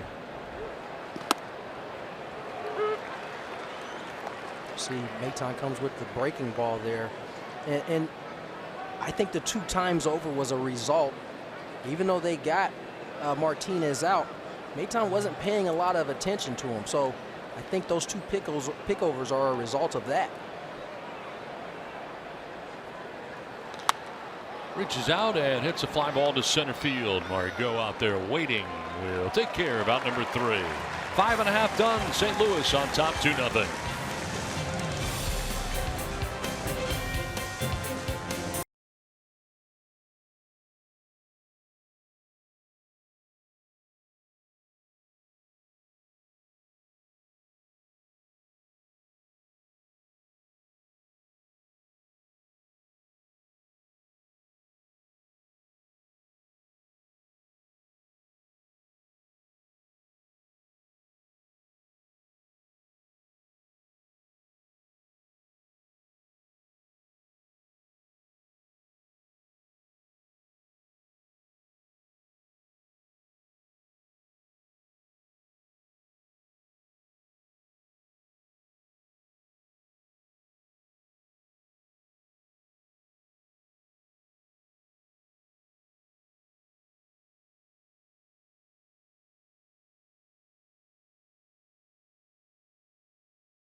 Home runs in a single game.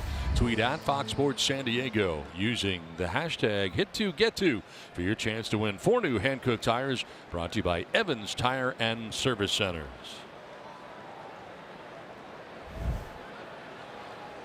On to the bottom of the 6th inning. We got a pinch hitter for the pitcher spot, and batting for Phil Maton is Matt Caesar. Leads it off here in the home half of the 6th and takes ball 1.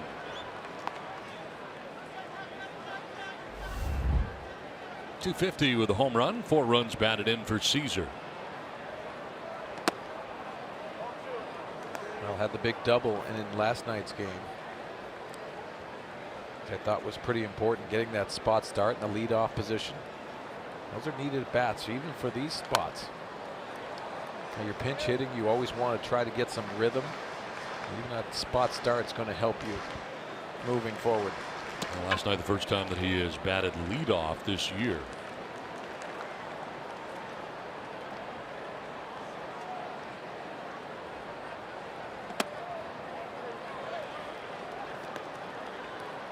He's made the second most pinch hit plate appearances, 13 on the club.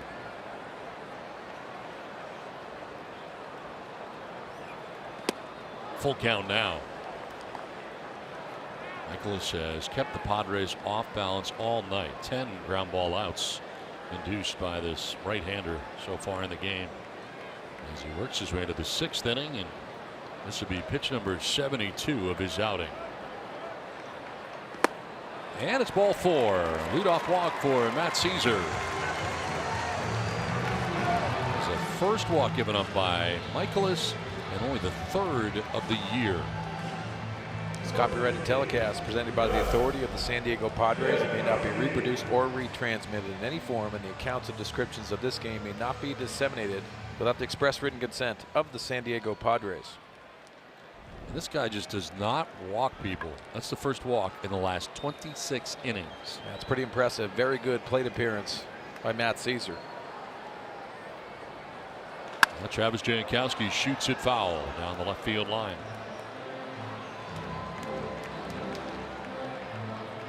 He's got first pitch strikes to 14 of 19 in his outing.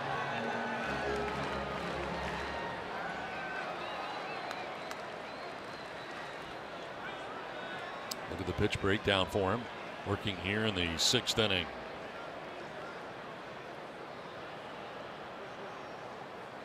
Jankowski showing bunt, pulling it back in.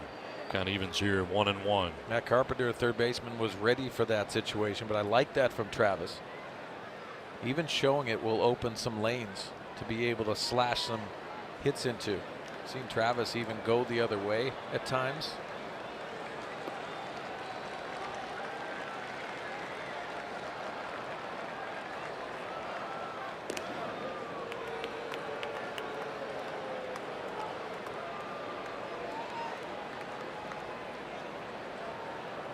Cosmer waiting on deck. Padres batting here in the 6th inning.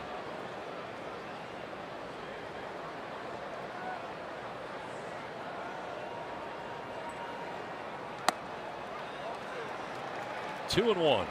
You know, Don, this situation, because of Michaelis, has been around the plate so much. Travis Jankowski has that short swing. So you have to try to create some offense here, and maybe this is a hit and run situation.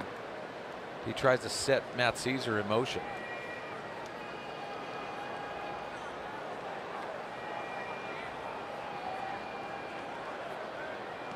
That'll drop in there for strike 2. Comes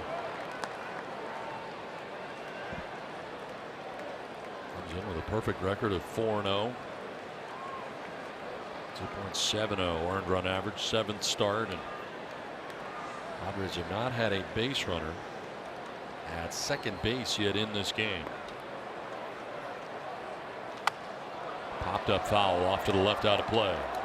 You start seeing a starter that gets settled in, and he's very comfortable right now. You have to try to make it uncomfortable. You can take more aggressive approach.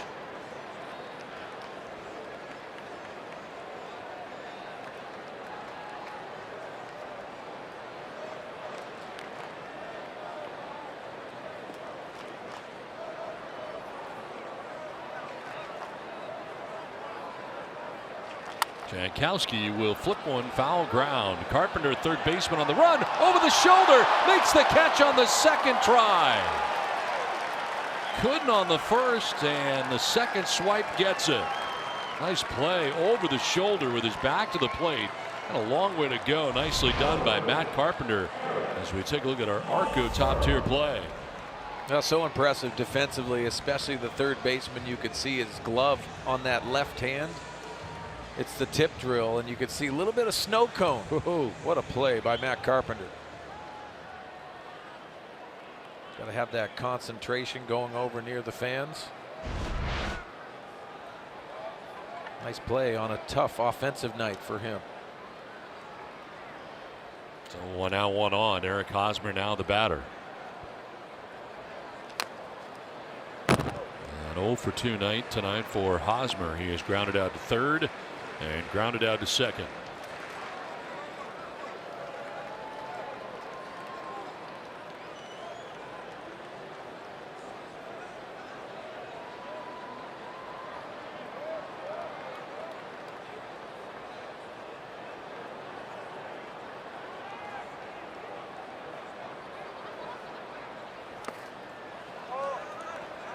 Bounces in for ball 1.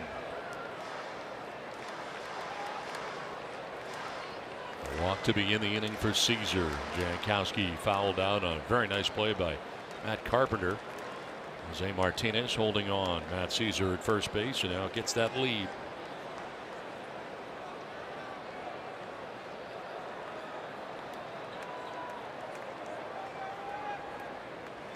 A little bigger lead, and noticing was Michaelis, who goes over in that direction. That's pretty interesting tonight, Don.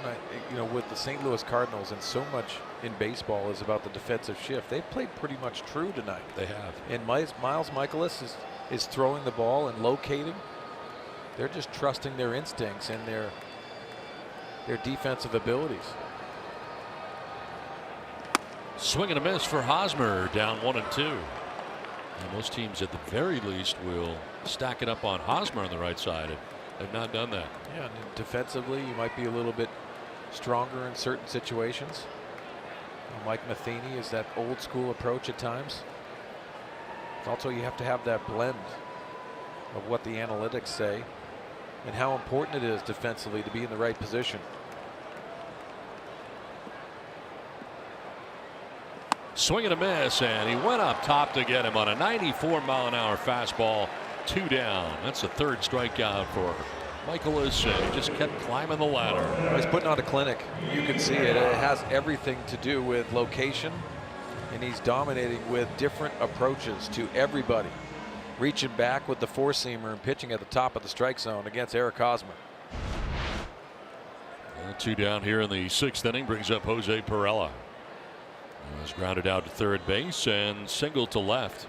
He's got one of the 3 Padres hits in the game. Runner takes off, and Caesar will easily take second base. There are jumps, and then there's that.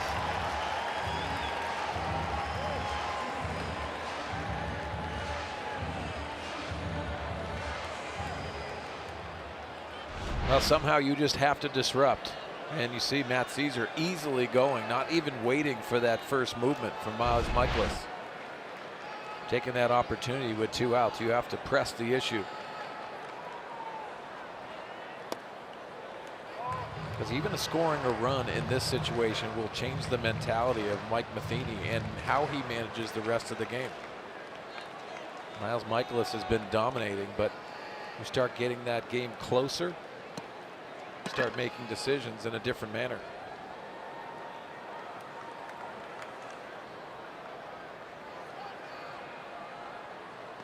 That'll drop in there for a strike. 2 and 1. Curveball for Michaelis with 2 down here in the 6th inning. Got Caesar now in scoring position. First Padre to visit second base in this game.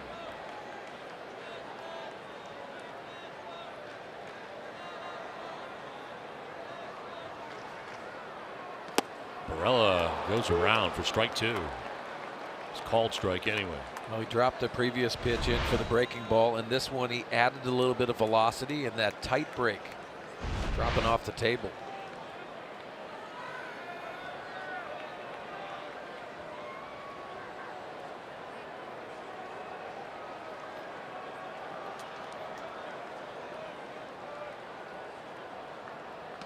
on the outside corner for strike 3. Back-to-back strikeouts for Michaelis, who has a 2-0 lead.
Of course, the former St. Louis Cardinal Stephen Piscotty, who had it worked out that he could be traded away to the Oakland A's to be closer to his mom, who was sick, had just passed away. And his return, the ovation that he got from the home crowd in Oakland, and then a base hit in his first at bat back, and quite a moment there in Oakland for Stephen Piscotty, the former St. Louis Cardinal. Yeah, his mom, Gretchen Piscotty, had died after battling Lou Gehrig's disease.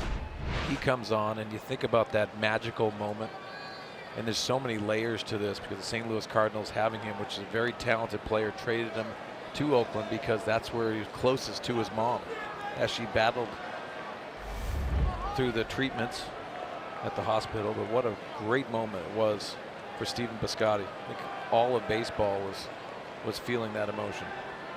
Robbie Erlin becomes the third Padres pitcher of the night, and he first deals with Colton Wong here in the top half of the 7th inning.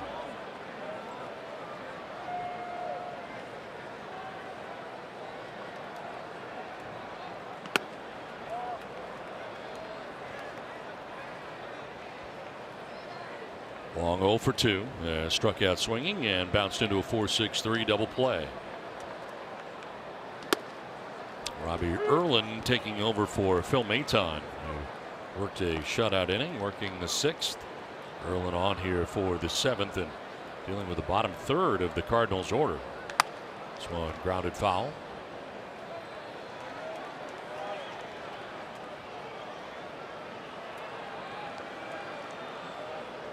Center fielder Manuel Margot over towards left center field for Wong to go the other way. Grounded towards short, and Galvis comes charging in and goes off balance and in time. One down. Watch every out of market regular season game live or on demand at home, in the office, or on the go with MLB.tv. Your subscription includes MLB At Bat Premium, allowing you to watch live baseball on your favorite supported devices. Blackout and other restrictions apply. Visit MLB.tv for details. One out in the 7th, and Carson Kelly, the Cardinals catcher, 0 for his first 6 on the year, has grounded out to third and flied out to center.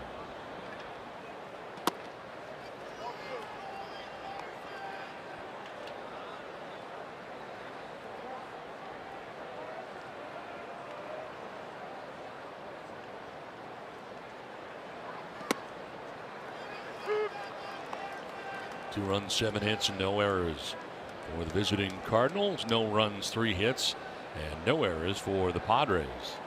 First of 4 between the Padres and the Cardinals.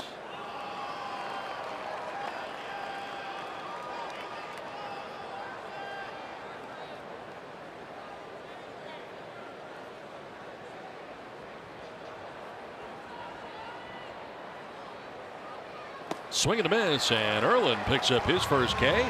2 down here in the 7th inning.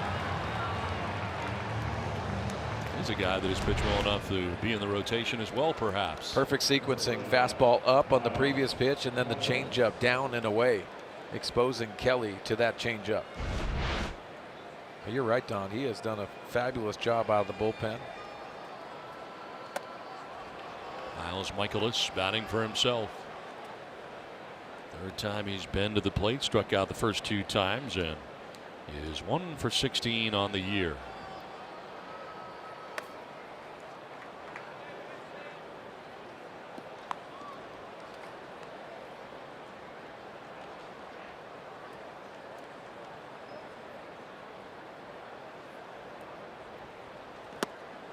Down 1-2.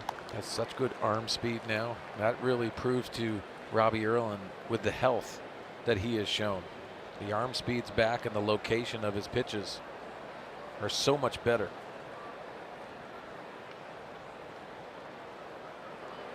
Swing and a miss, and for the 3rd time tonight, Michaelis has struck out. 7th inning stretch, 2-0 Cardinals.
Michaelis, who tonight has been dazzling.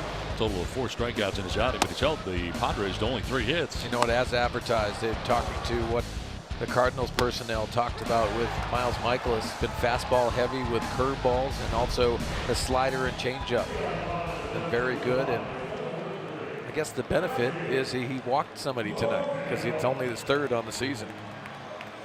And look at the line for him tonight. 87 pitches deep into his outings. He starts this bottom of the 7th inning. And the only guy that he really hasn't mastered yet is Franchy Cordero, who has 2 hits against him. As Cordero singling in the 2nd and singling in the 4th and singling in the 7th.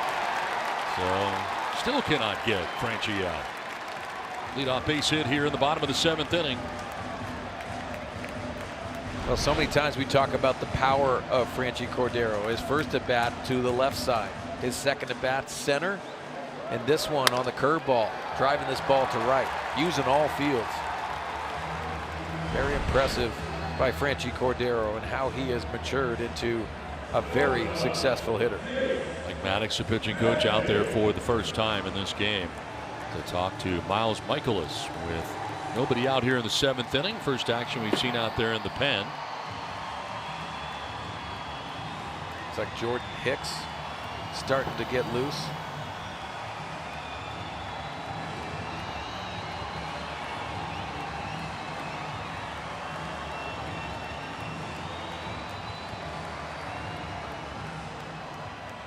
Third time in 7 innings the Padres have had the lead runner on. They do in Cordero to begin the bottom of the 7th, and here is Chase Headley. 0 for 2 in the ball game tonight.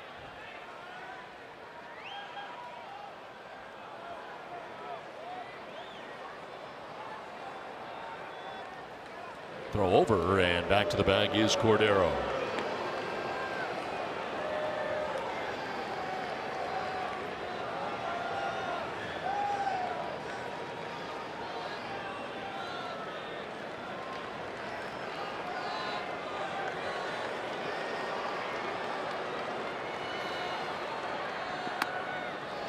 Ball one. This next pitch will be number 90. His season high is 102. 2 starts ago back at Pittsburgh.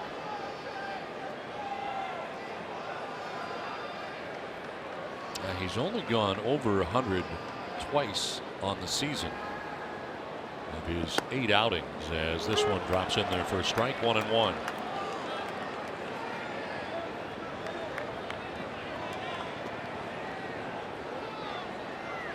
Breakdown for him in the 90 pitches. 58 have been for strikes.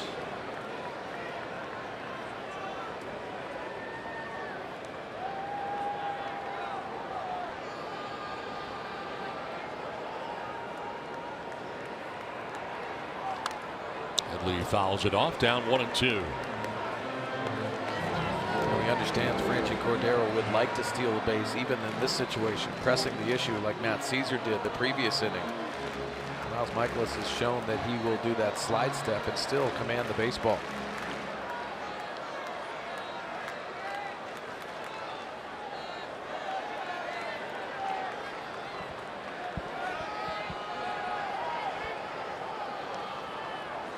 Headley chops it foul outside of first base.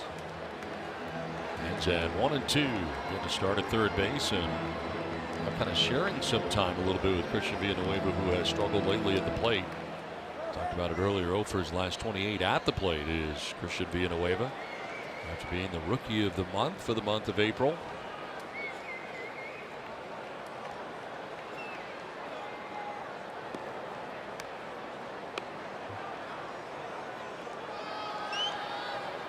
Michaelis is slowing things down here for the first time tonight. Working at a pretty good pace for most of the night. Now with that inside fastball to Chase Headley, see if he goes back to the breaking ball, maybe even a changeup away.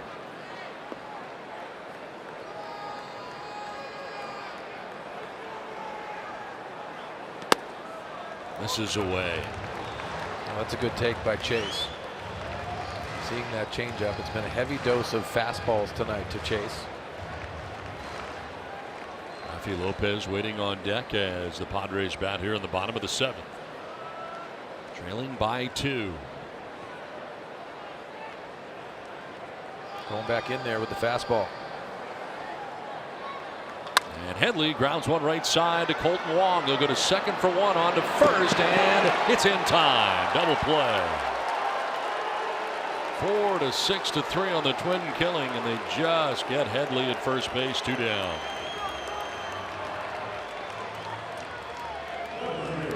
Yet you don't have to go with the strikeouts. You can start producing that weak contact. It's exactly what it is, and a nice turn in the middle of the diamond by these Cardinals infielders.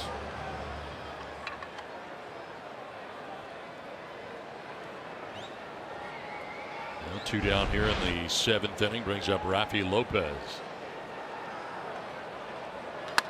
Lifts a fly ball down the left field line. Carpenter and Ozuna running over, and neither will have a play.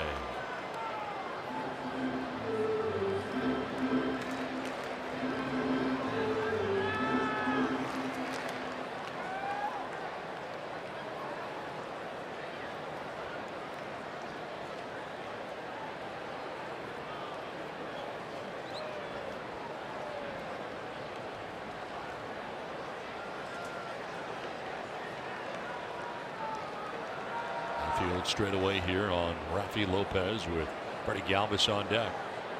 Not a shift, but Colton Wong, second baseman, is in short right. So he is backed up over there on the right side, but still not shifting on anybody. Yeah, just probably getting more depth in right field so he gets more territory he can cover. Now Matt Balow, the head grounds crew, and his staff do a fabulous job on this turf. And it's easy to play in the outfield because you're going to still get true hops. Wow. It's a little Johnny Cueto. Quick Miles pitch. Michaelis changing the dynamic. You see him quick pitching. Lopez with 2 strikes.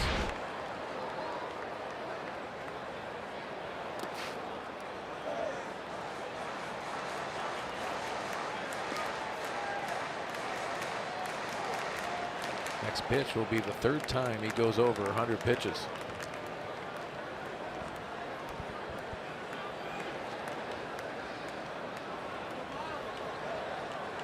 Payoff pitch. And a fly ball headed down to center field. Tommy Pham going back towards the warning track. And oh, it's gone. Home run for Rafi Lopez. His second in a Padres uniform. And the Padres have cut the lead in half with 1 swing of the bat.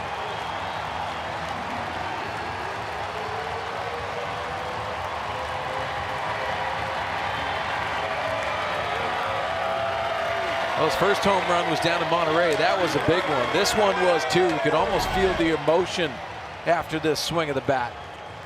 Wheeling it to go out to center field. Rafi Lopez has shown that power, and that's that fastball. Really only mistake by Miles Michaelis tonight. Pitching change as Rafi Lopez is taking it out of the yard. It's now 2-1 Cardinals.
Centers, home of the buy two, get two.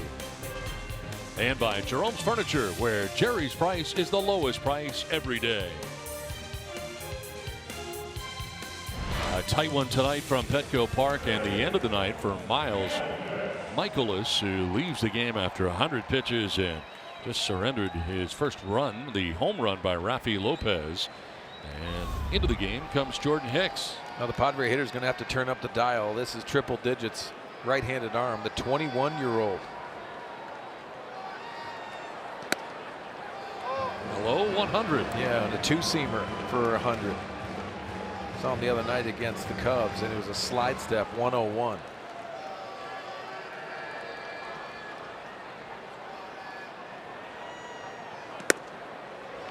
On the corner at a hundo. You know, and it doesn't look like he's exerting himself at all. No, free and easy. He's trying to play catch.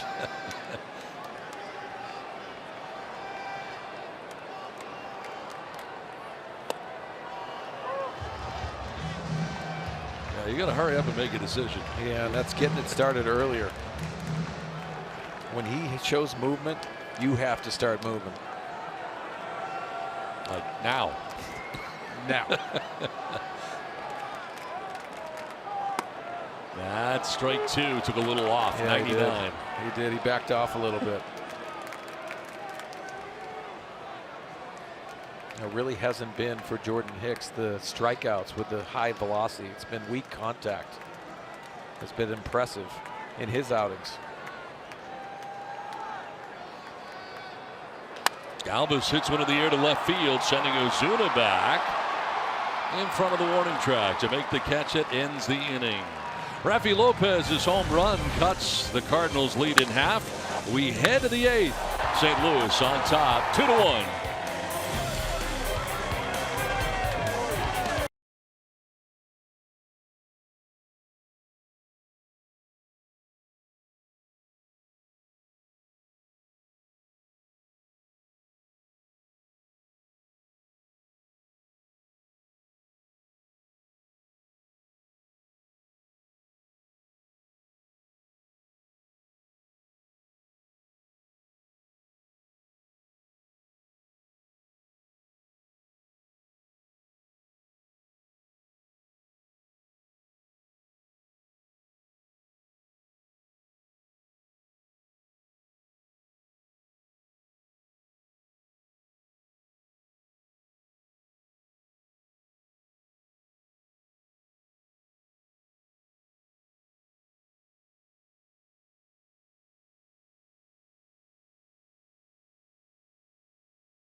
I want to revisit my pick for the Cubs in that winning that Central. Locane, I forgot he's on that ball club.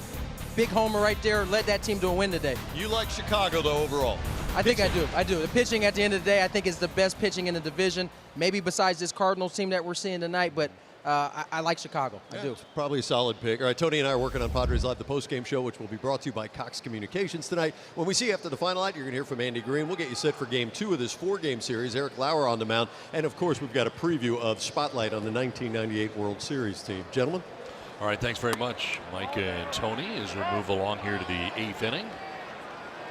Going around was the top of the order, Tommy Pham, who leads it off here in the 8th. Robbie Erlin, who pitched the 7th, back out there for the 8th.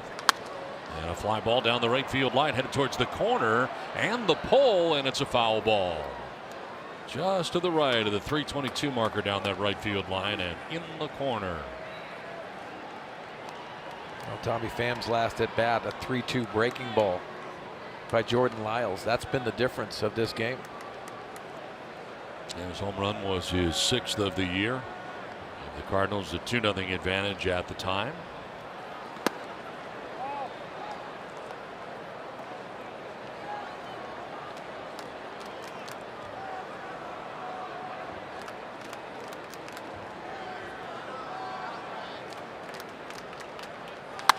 Line to right, Jankowski out there waiting. One down.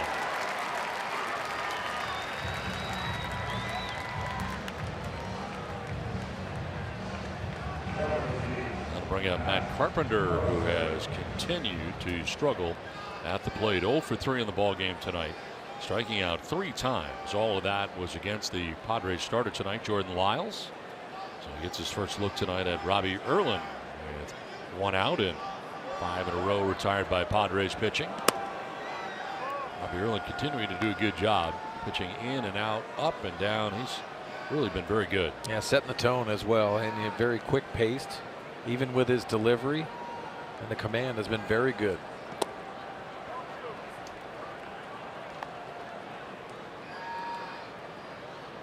Jordan Lyles, 5 innings, 2 runs on the hook right now. Phil Mates on 1 shutout inning. Now Robbie Erlin shifting are the Padres. There's a strike, 2-1. There is action behind Erlin in the pen.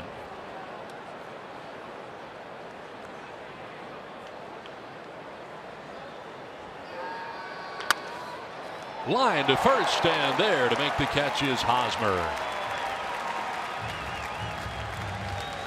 So 2 down here in the 8th inning, and now it's time for the Verizon projected starters. Game 2 of the 4-game series. Eric Lauer will be on the mound for the Padres, looking for his second big league win, a 5.79 earned run average. He'll be matched up against Luke Weaver, 2-2, 5.60 ERA. Game 2 of the 4-game series between the Padres and the Cardinals. 2 down here in the 8th, and it brings up Jose Martinez. Cardinals beginning the day atop the National League Central.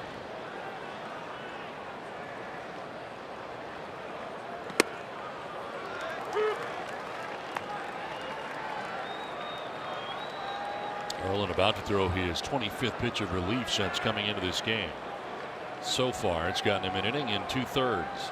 He's got to dial it in on the bottom part of the zone. If he's going to go up, he's got to go way up. See Martinez with that intention to try to change the game with that swing. Greg Holland getting loose in the Cardinals bullpen.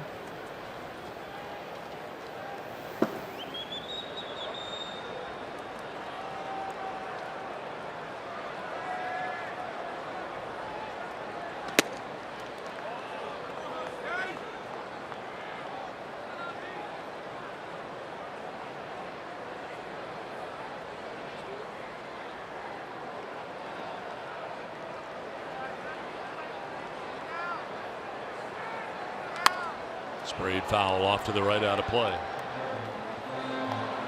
Have a 2-2 pitch. I think he'd like to go upstairs with this next pitch, see if he can expose him, even change that eye level.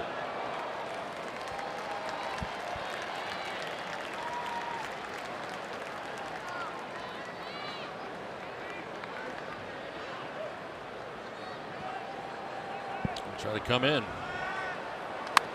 Yeah, he jammed him. That one fouled off. The 92-mile-an-hour fastball kind of burying in. I love that by Robbie Erlin. It's a good miss. You see him trying to execute that pitch in. Now he has the ability to go back to that changeup.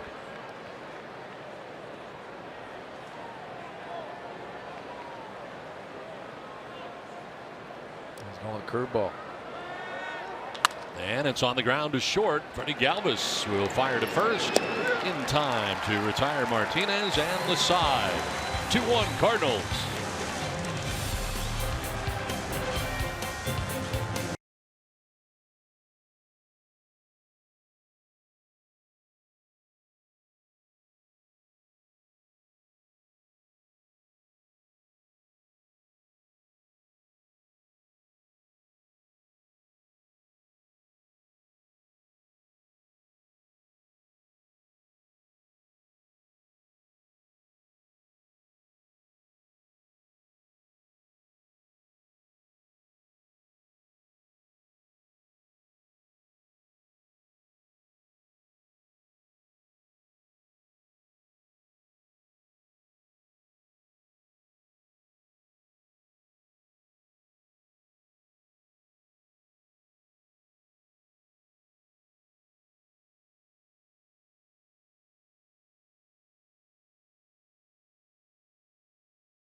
For the Cardinals.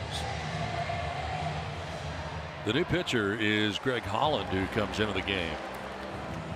Greg Holland, the former closer of the Colorado Rockies, also the Kansas City Royals World Series teams. And he signed late to spring training. The fastball command has not been there. You see his 13th game. High ERA. And the righties have done a very good job with him because it's the breaking ball and also the changeup. But he's not locating his fastball very well. More walks than strikeouts, not a good sign. Now Matt Carpenter moving from third to first base, and into the game the former Padre Jed Jerko now at third base for St. Louis. As Manuel Margot leads it off here in the 8th and takes strike one. Margot 0 for 2. He's put the ball in the air twice, flying out to right and flying out to center.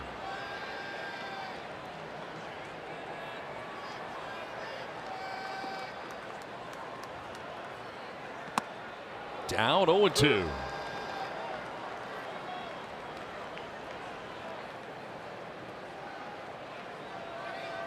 Rally caps on here tonight from Petco Park.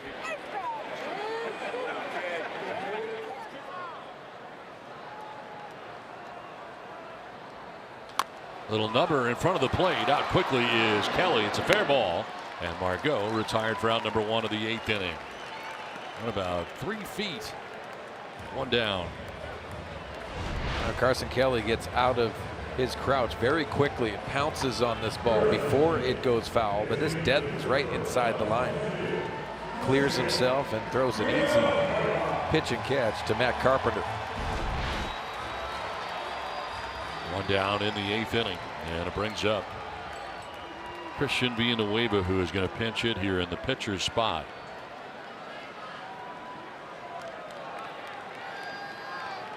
So Robbie Erlin, 2 innings.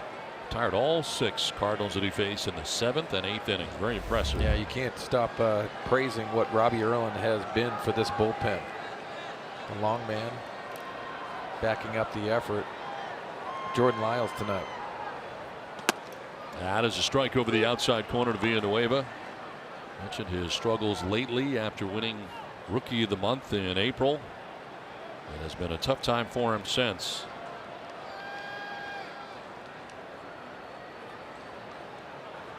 Hitless in his last 28 at bats as he pops this up. Back at second base. Colton Wong calling and catching out number 2. Let's revisit our keys to the game, brought to you by your San Diego Honda dealers. Well, talked about Jordan Lyles and what was going to happen behind him, and they've done a nice job. We just touched on what Robbie Erlin did, but also Phil Maton. Good outing behind. A nice outing from Jordan Lyles, and then Travis Jankowski 0 for 3 because Miles Michaelis was really the story early in this ballgame. 2 down here in the 8th, and here is Travis Jankowski. 4-game hitting streak coming into this game, and Travis does not have a hit tonight. 0 for 3.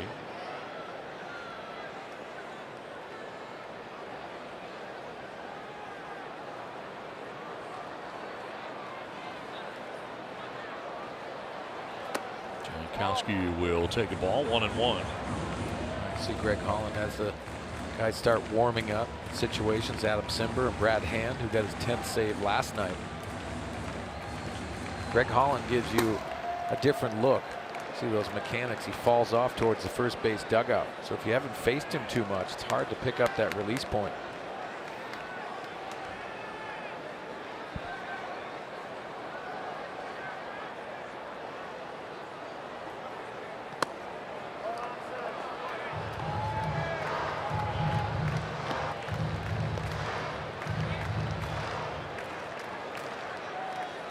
Balls and a strike here to Jankowski with 2 down in the 8th inning.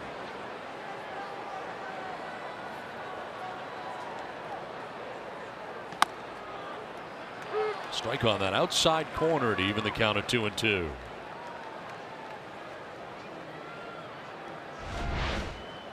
Perfect placement by Holland. See 93 miles an hour at the top right corner of that strike zone.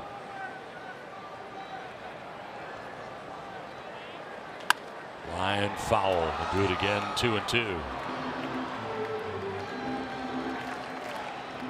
20,515 on hand tonight. 25-15 for game 1 of the 4-game series between the Padres and the St. Louis Cardinals.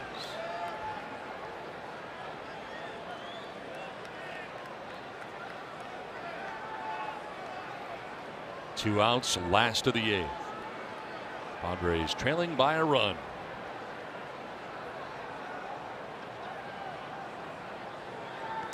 Outside for ball 3. Well, probably the most important pitch for the Cardinals and also the Padres here. Try to get Eric Hosmer up with Travis Jankowski's speed on the base pass with 2 outs.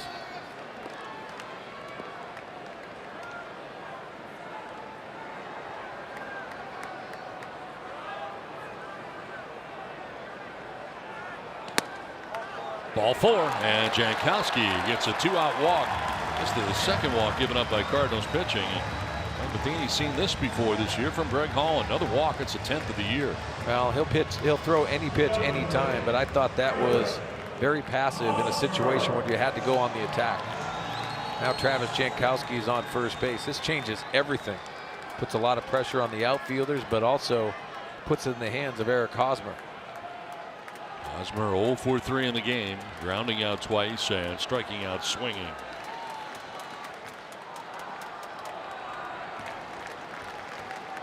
Throw to first, and Jankowski diving back to the bag safely.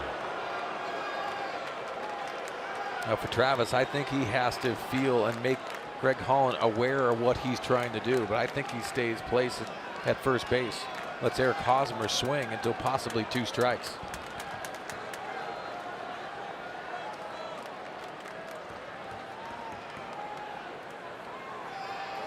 Low throw dug out over there at first base by Carpenter.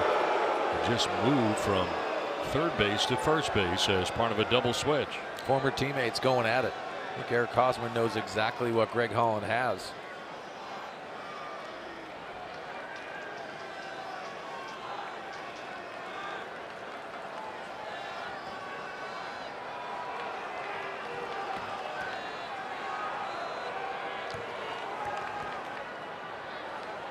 Hosmer grounds it sharply foul.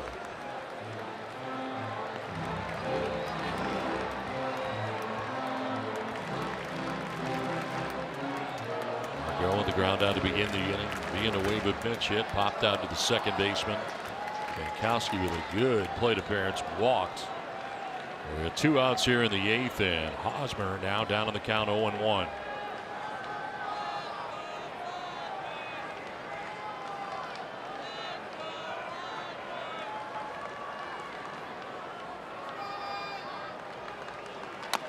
Check swing. The pitcher, Holland, fires to first base in time to get Hosmer. That'll end the inning. We head to the 9th with the Cardinals on top 2-1.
Created a chemistry in spring training that was very unique, and I haven't seen it since.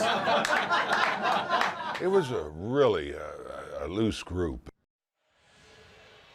Well, 1998, the Padres and their fans came together for a season to remember. A season, of course, that led to the National League Championship run, and a season led to the building of this ballpark here, Petco Park. Both players and fans came through in the clutch during that 98 season of heroes. Stay tuned for the debut after Padres Live postgame show tonight.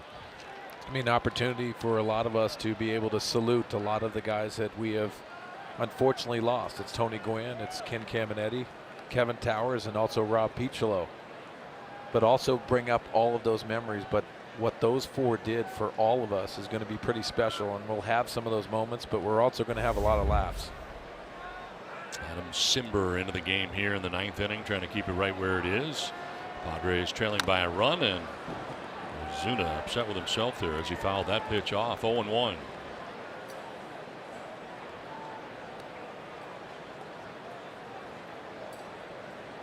Ozuna has singled twice and struck out 2 for 3 tonight.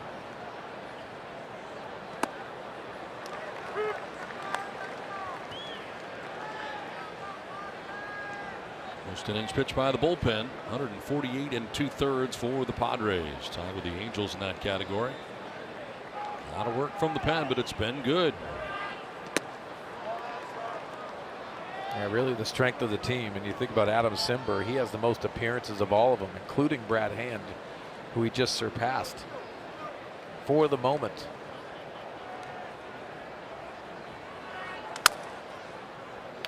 Ozuna fighting that one off foul.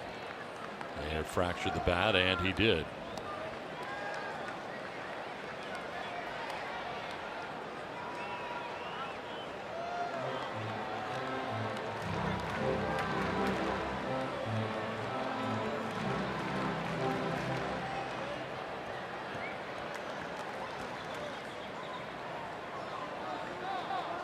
Simber takes over for Robbie Erland, who retired all 6 Cardinals that he faced.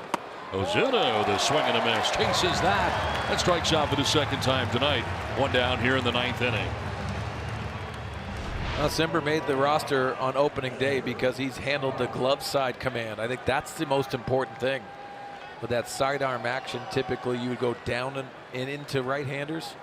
The emotion gives a lot of these major league hitters fits, including Ozuna. 1 down in the 9th, and it brings up Dexter Fowler. Fowler walked in the 1st inning, flied out to left in the 4th before getting the infield hit at 3rd base in the 6th inning. So aboard twice in the game.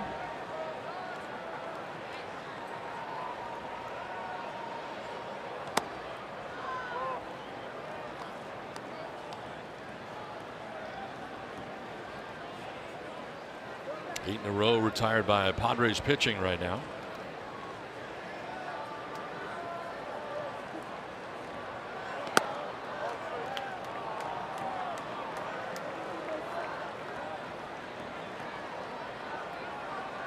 Look to the bottom of the 9th. Barella, Cordero, and Headley anticipated in the inning.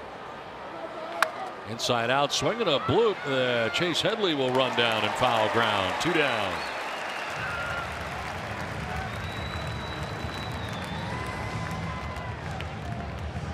Get 9 in a row retired by Padres pitching. Brings Paul DeYoung 1 for 3. DeYoung with a single to center back in the 4th inning.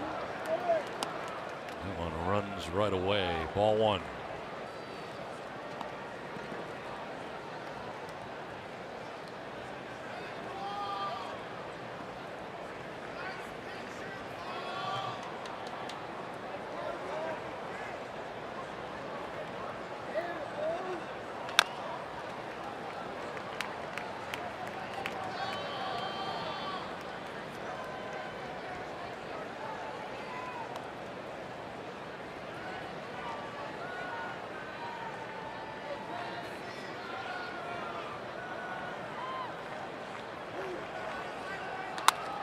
To left center field, and that'll get in for a base hit.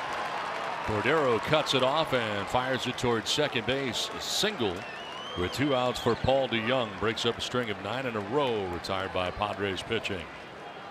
And the second hit of the night for DeYoung.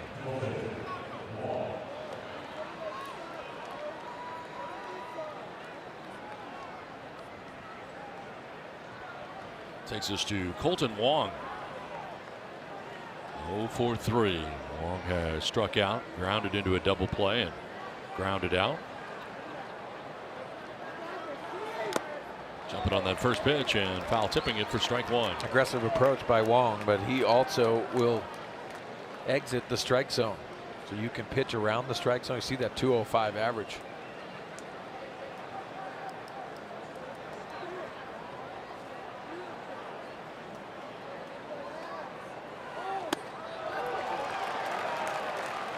Some late swings.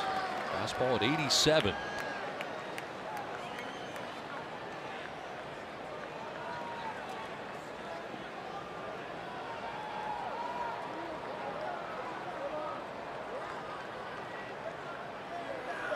Swinging a foul tip held on to by Rafi Lopez for strike 3.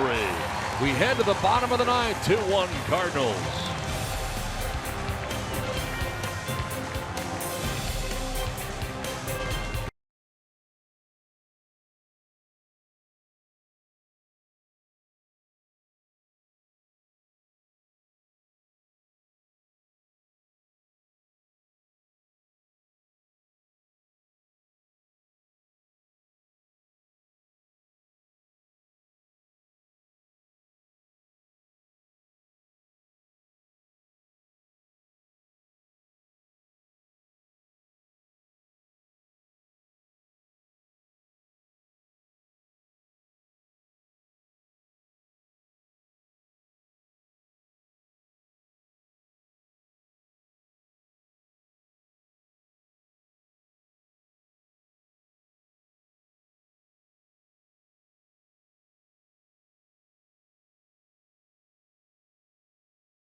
Coming up here in the last of the ninth.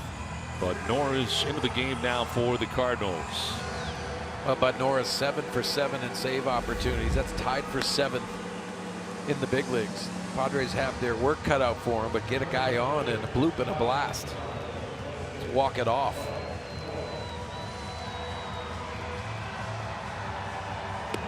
Norris in his last outing on Saturday, 2 outs in the 10th inning.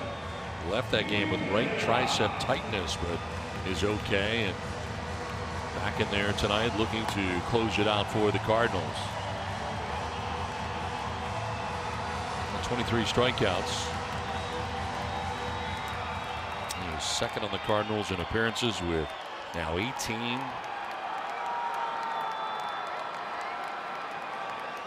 And with all the Cardinals' success, they haven't had any save opportunities for more than a week. Have one here. 2-1 Cardinals on top to the ninth, and Jose Pirela leading it off in the bottom of the ninth inning. 1 for 3, singled in the 4th inning.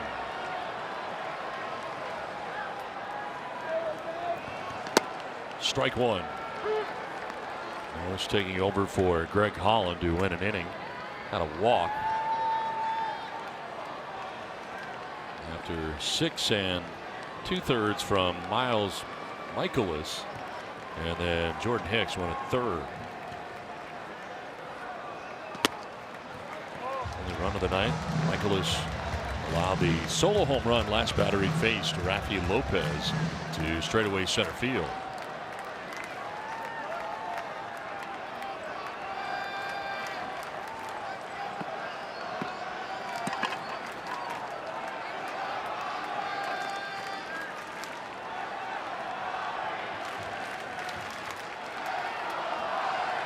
Franchi Cordero, 3-hit night tonight, waiting on deck.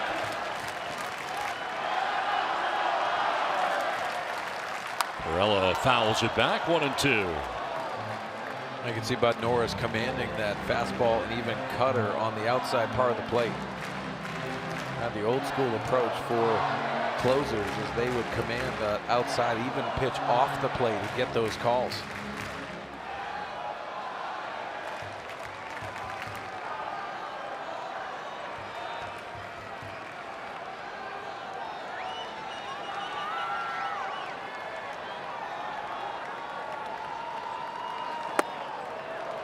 Two and 2. Norris operating at 95 miles an hour. Working here in the bottom of the 9th inning for the Cardinals.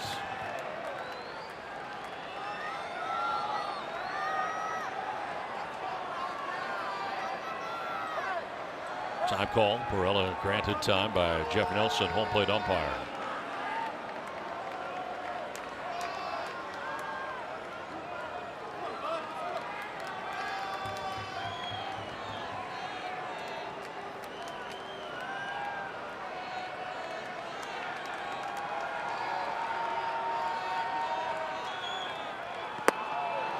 Ball 3, a little bit low, full count now. That's a good take by Perella. Why I say that is because now this has to be a much better pitch.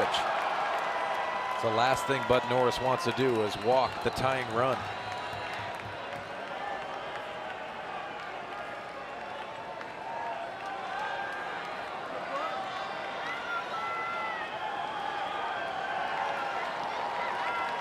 Payoff pitch to Perella. On the ground foul. As Perella gets a piece of it, stays alive here. Now the mentality of the hitter is if it's too close, you have to be swinging in this situation. But Perella already has taken all that information in and knows he has to go the other way.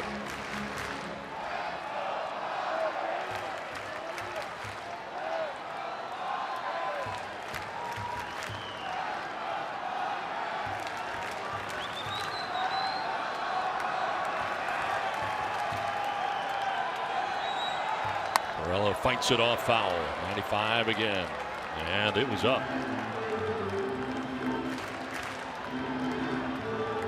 Good battle here. You know, so much is talked about launch angle and how they handle it. You see Perella trying to work the top of the zone and using that top hand, fighting it off and getting another opportunity. 8th pitch of the at bat coming up. Oh, the slider. And Perella strikes out for out number 1 of the 9th inning. It's a good battle, 8 pitches, but in the end, Norris strikes out Perella, 1 down. Yeah, it looked like he took a little bit off on this slider. The previous pitches have been cutting action away, but also the fastball with mid-90s velocity. Very good tilt on that slider by Norris. Now 1 down here in the 9th, and it brings up Franchi Cordero. 3 for 3 on the night. Cordero single to left, single to center, and single to right.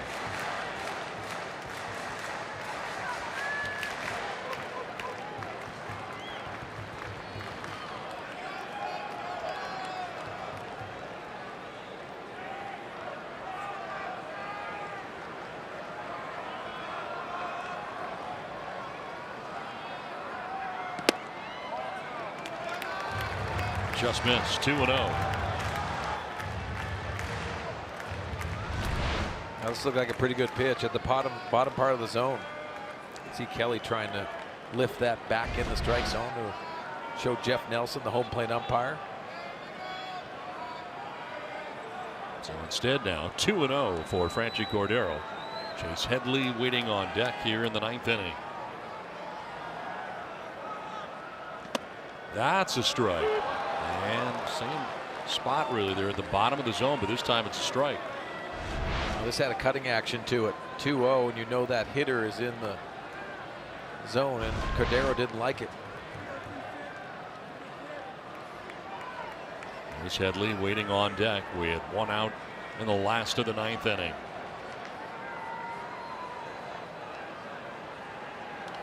Fouled back, 2-2.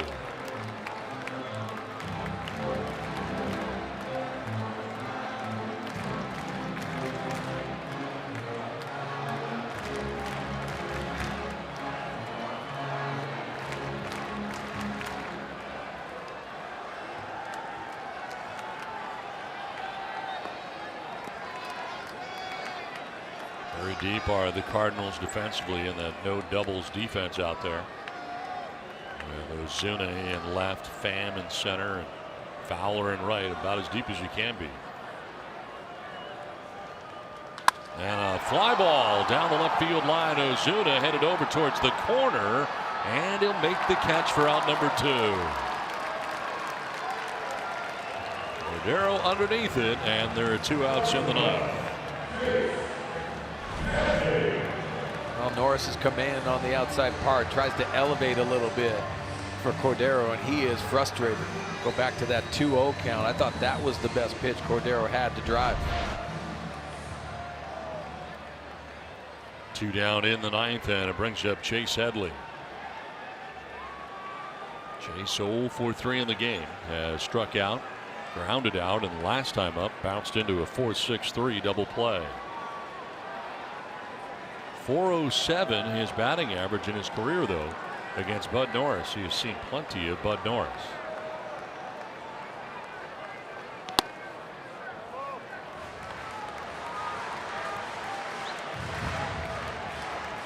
Best record when allowing fewer than 3 runs. The Rockies, the Red Sox, and then the Cardinals.